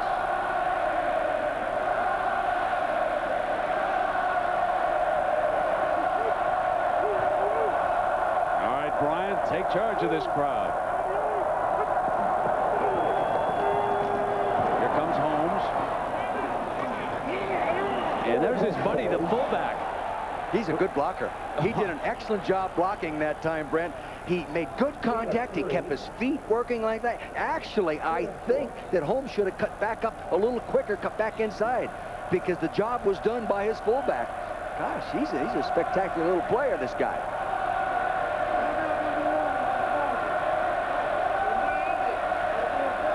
Take a look at this now as they come to the right side of your screen. You'll see him making contact right there, and good block by Brown, number 79. But right here, boy, he's doing a real good job. Staying with it on Beavers, number 53. And did you see Gardner there, number 35, coming over on Cox, and then he steps back again and whacks away on Stewart. Now there is Gardner, and you see how Cox, who was fined $17,500 when he locked horns with Gardner 2 weeks ago, did you see how he walked away? But I want to tell you folks, Gardner got a little bit of a lick in on him that time. Hey, that's a lot of money, Coach. Even the amount of money this guy's making, that's still a lot of money. Deserved it. Yeah, that really upset you. You can see that Tim Ruddy, former Notre Dame, he's not used to losing. This guy is not. Won all through his college career. Really a bright guy. You know, he was an academic All-American in college, so he's a bright guy, and he's disgusted right now. Yeah, this guy wasn't a bad college player himself. Pretty good NFL football player. But he is too. Dick, I think they should be disgusted. I think they should all go home and look to themselves. Players. Don't point the finger to anybody. Exactly. I'd get so tired of the alibi Ikes that show up in sports. You're responsible for your own actions. Ooh, nice play there. Well, one of the defensive coaches on Miami staff coaches the linebackers, George Hill. I guarantee you that position's coached well. He coached with me for 4 years, and no one ever did it any better.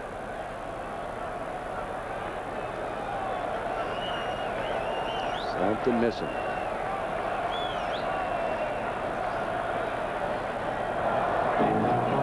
Mean Joe Green's been in a few playoff games in his day. Didn't lose any of them either, I don't think, did he? Speaking of the Hall of Fame. Hall of Fame, 4-time Super Bowl winner. He's the guy that invented the tilt tackle. Cocked, like we see both teams play on the center here today. I think he was one of the first guys that ever lined up that way. In fact, I can remember preparing a game plan. I saw him lined up like that. I said, you can't line up like that. And heck, he could. He could line up any way he wanted to. He was a man's man, that guy. Disgusted right now. Well, you can only imagine the thoughts that are going through the heads of the coaches over there with the Dolphins as well as the players, because obviously there's going to be some major changes within that staff.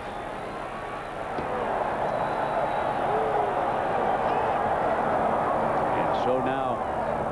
Christie, who has had a big day, tacks up a 42-yarder.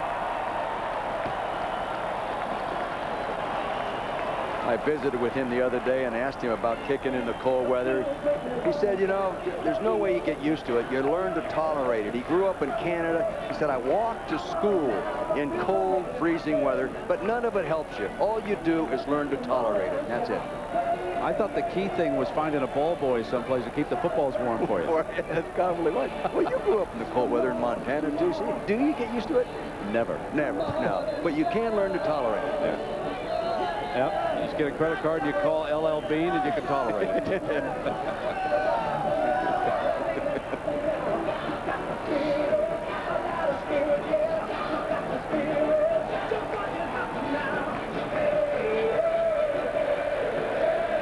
How about that character, huh?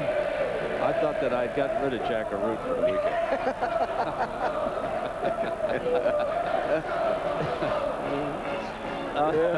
Where's my pizza?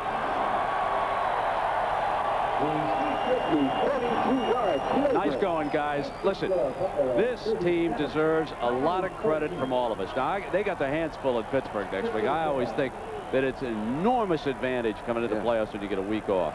But this organization staying together after missing the playoffs last year and coming back, winning the division, winning a playoff game at home, now 9-0 after this one under Levy here in Rich Stadium. These guys deserve a lot of credit from all of us. The whole organization. You bet. Ralph Wilson on down. It's a class group in here. Marv Levy sometimes is not getting the credit. I mean, here's a guy who missed 3 games because of cancer surgery and jumped right back. The doctors thought he was going to be out over a month. He jumped right back, and here he is. Remember, they lost a couple of those games when he was out, got this team in high gear, and he's just such a wonderful guy. You know, the Monday night guys, Al and Frank and Dan, they've had great relationships with him through the years, too. You'll hear from them in the Philly game, Detroit, and having somebody like Jim Kelly, I can't say enough about him. Stayed up here, made a home in Buffalo where these people appreciate close community. It's like an old-time football team up here. You know that? It is. About the closest that I've ever come to in the NFL since the old days. Is But up here I in think it's a Buffalo. reflection of their leadership. Yeah. Oh, absolutely. It's a reflection. Yeah, the crowd's a good bunch of folks up here. Yeah, they're the 12 They sold men. a lot of tickets. Yeah. You know, these folks scraped the money up, got the blackout lifted. You can't, you know, this is a good place. Hard-working people. That was not an easy ticket for them to buy this week for the families and the parents up here. 44 bucks? Yeah, that's a hard one. You think about that. You already paid for your whole your Christmas season and everything. tickets. Yeah. You bet. But are they loving it now? Oh, I mean, it's the Miami Dolphins. It's Don Shula and Dan Marino, and they're burying them in the playoffs.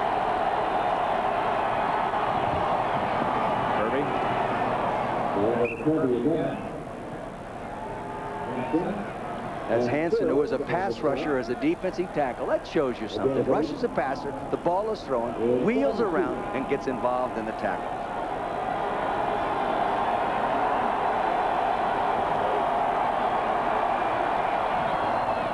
Sliding. Attempt inside, and it's incomplete. Gary Clark knows how to catch a football. Can you imagine catching 700 balls? That's a lot of power. I wonder what his hands look like.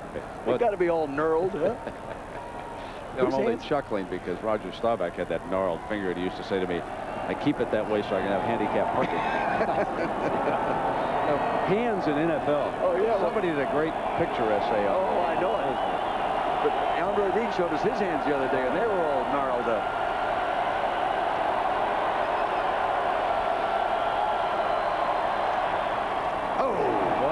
Stick over there on that side by Darby. Yeah. That Darby, the UCLA guy, came up and hit. But they still get a first down out of it, Coach. We head on down to Orlando, and the Comp USA Citrus Bowl should be a pretty good one between Ohio State and Tennessee.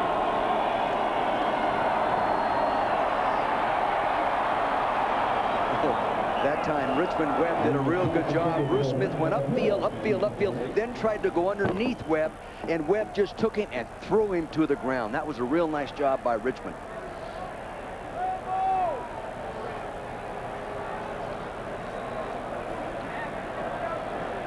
Ladies and gentlemen, the Buffalo Bills remind you, no trespassing is committed on the field at any time. He's done an excellent job here as the defensive coordinator since leaving Denver as their head coach. He's made a real contribution. He put that whole package together. Also, whoever scouts and picks out players knows how to pick good character.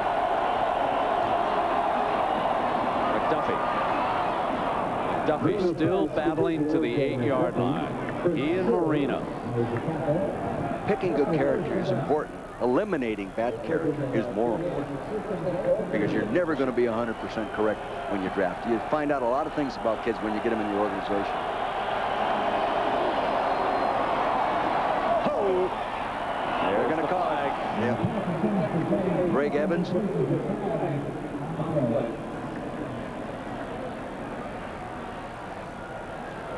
They tried to run that inside slant pattern into the end zone there, and Evans, 41, was locked up on him. Pass interference, number 41 on the defense, in the end zone.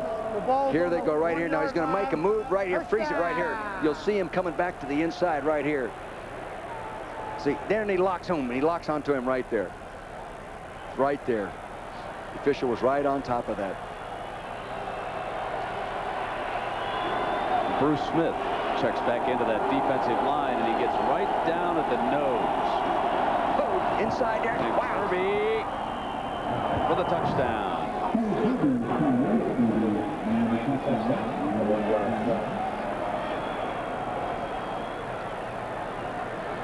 You know, Miami Dolphins, in a two-point situation, have gone for 19 times in the last 2 years, more than anybody in the NFL. Here's the shotgun handoff, top left side of your screen, handoff inside, take a little draw action up inside to get the end up there, and he gets it in the end zone. Kirby does. But one time this season, they went through 7 consecutive two-point plays. They only made 2 on the year, so obviously they quit doing it. Well, you know what's interesting about that, Dick, is the team that's gone the fewest is Buffalo. Buffalo, that's right. Well, here they go. And unlike the college, which uses the 3, they use the 2 in the NFL, and you'd think they would have a higher rate of success than they do, but the defenses are so good. Smith with a quick start. Pass, they've got it this time. They hit O.J. McDuffie for the deuce. Clever. It was a follow route. Run the route inside, then another one follow him. It's hard to cover that type of thing. You're only asking for 2 yards. Well designed. Danny, is he a competitor? Is he a competitor? As I was saying, Brent, remember talking to Bob Baumhauer when he talked about Dan Marino? He said, I love that guy. Never played with a better guy. Don't ever play golf for money against him. Really? Okay. Don't. Especially with my backswing. But I'm telling you, Coach. He's going to the right side of your screen. There was motion. He's looking back now. You'll see right side screen. Focus there. You'll see 2 receivers. See, one pulling it out and one following at the same angle he's entering the end zone. Tough to cover that. Good design. Nobody any better, in my opinion, throw the football since I've watched football. Nobody. Remember that? Wasn't it 84 when he came up? 83. 83. But then that Super Bowl team was played 85, right? Yeah. I think that was the last time. I In fact, it is the last time the Shula the Dolphins have been there. I remember charting that offense. They scored every 16 snaps that year. Every time 16 snaps, they were in the end zone. Unbelievable display of offense. You know, one of the 6 quarterbacks selected that year was Todd Blackledge. Yeah, working for us and doing a great job. He'll be down at the Nokia Sugar Bowl tomorrow night. Batted around. They got it. Very well done by the Miami Dolphins.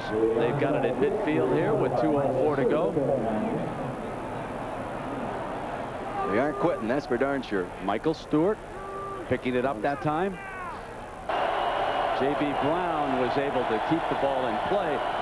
With the change in rules to the 2-point conversion, the Dolphins are 2 big plays away if they can convert the 2 each time. If you tack the 16 points on up there, They've got 38 points, and Brian Cox goes out. Advancing it right now, Brent, because of what you were talking about.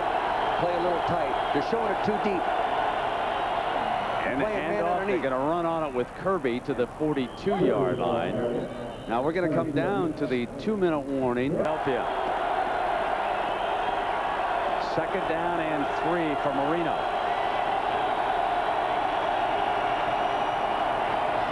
Hard, the right sideline, intercepted. That'll do it. They went after the same coverage with the same pattern that they scored the touchdown on, Brent. Tight man-to-man up front, backed up by a safety, but this time the corner did a real good job. You'll see what I'm talking about right here. They're going to too deep coverage, too deep back here. All right, man-to-man up here. He'll run the fade down the sideline, but they lock on and stay man-to-man. Last time he beat him for the touchdown. The safety is deeper. If he doesn't make the interception, he would have played it properly that time. A real good job of playing defense by Kenny Irvin, number 27. So he hit him. He knows he has help. He's looking back. The ball's coming down there. Real good job. The ball wasn't thrown quite far up in front, but the safety was there to protect it.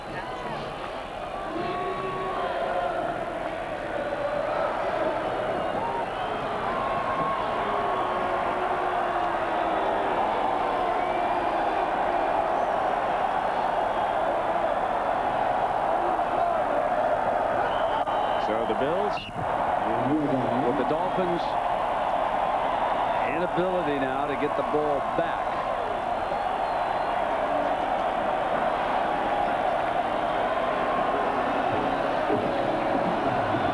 So there it is. 9 in a row, all under Marv Levy. And that's another reason it'll be tough in Detroit and Philadelphia next game coming up. The Eagles will play them tough. It's a real edge to play at home, especially in Philadelphia, especially in Buffalo. People love football, Brent. They're a motivating factor.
Coached against him a number of times. Didn't beat him very often. You better show up prepared. Because you beat him once in the regular season, twice if you count preseason. Yeah. You were a 500 coach against him. Not bad. Well, thank you for doing your homework. He beat me a few more times in the preseason, though you don't know about. I'm not talking about it.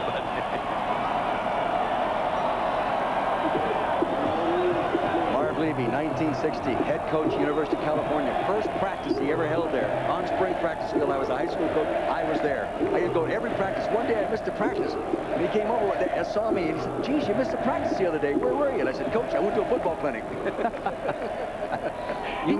He told me the story on lunch the other day. You haven't changed a bit, Professor. I hope I have.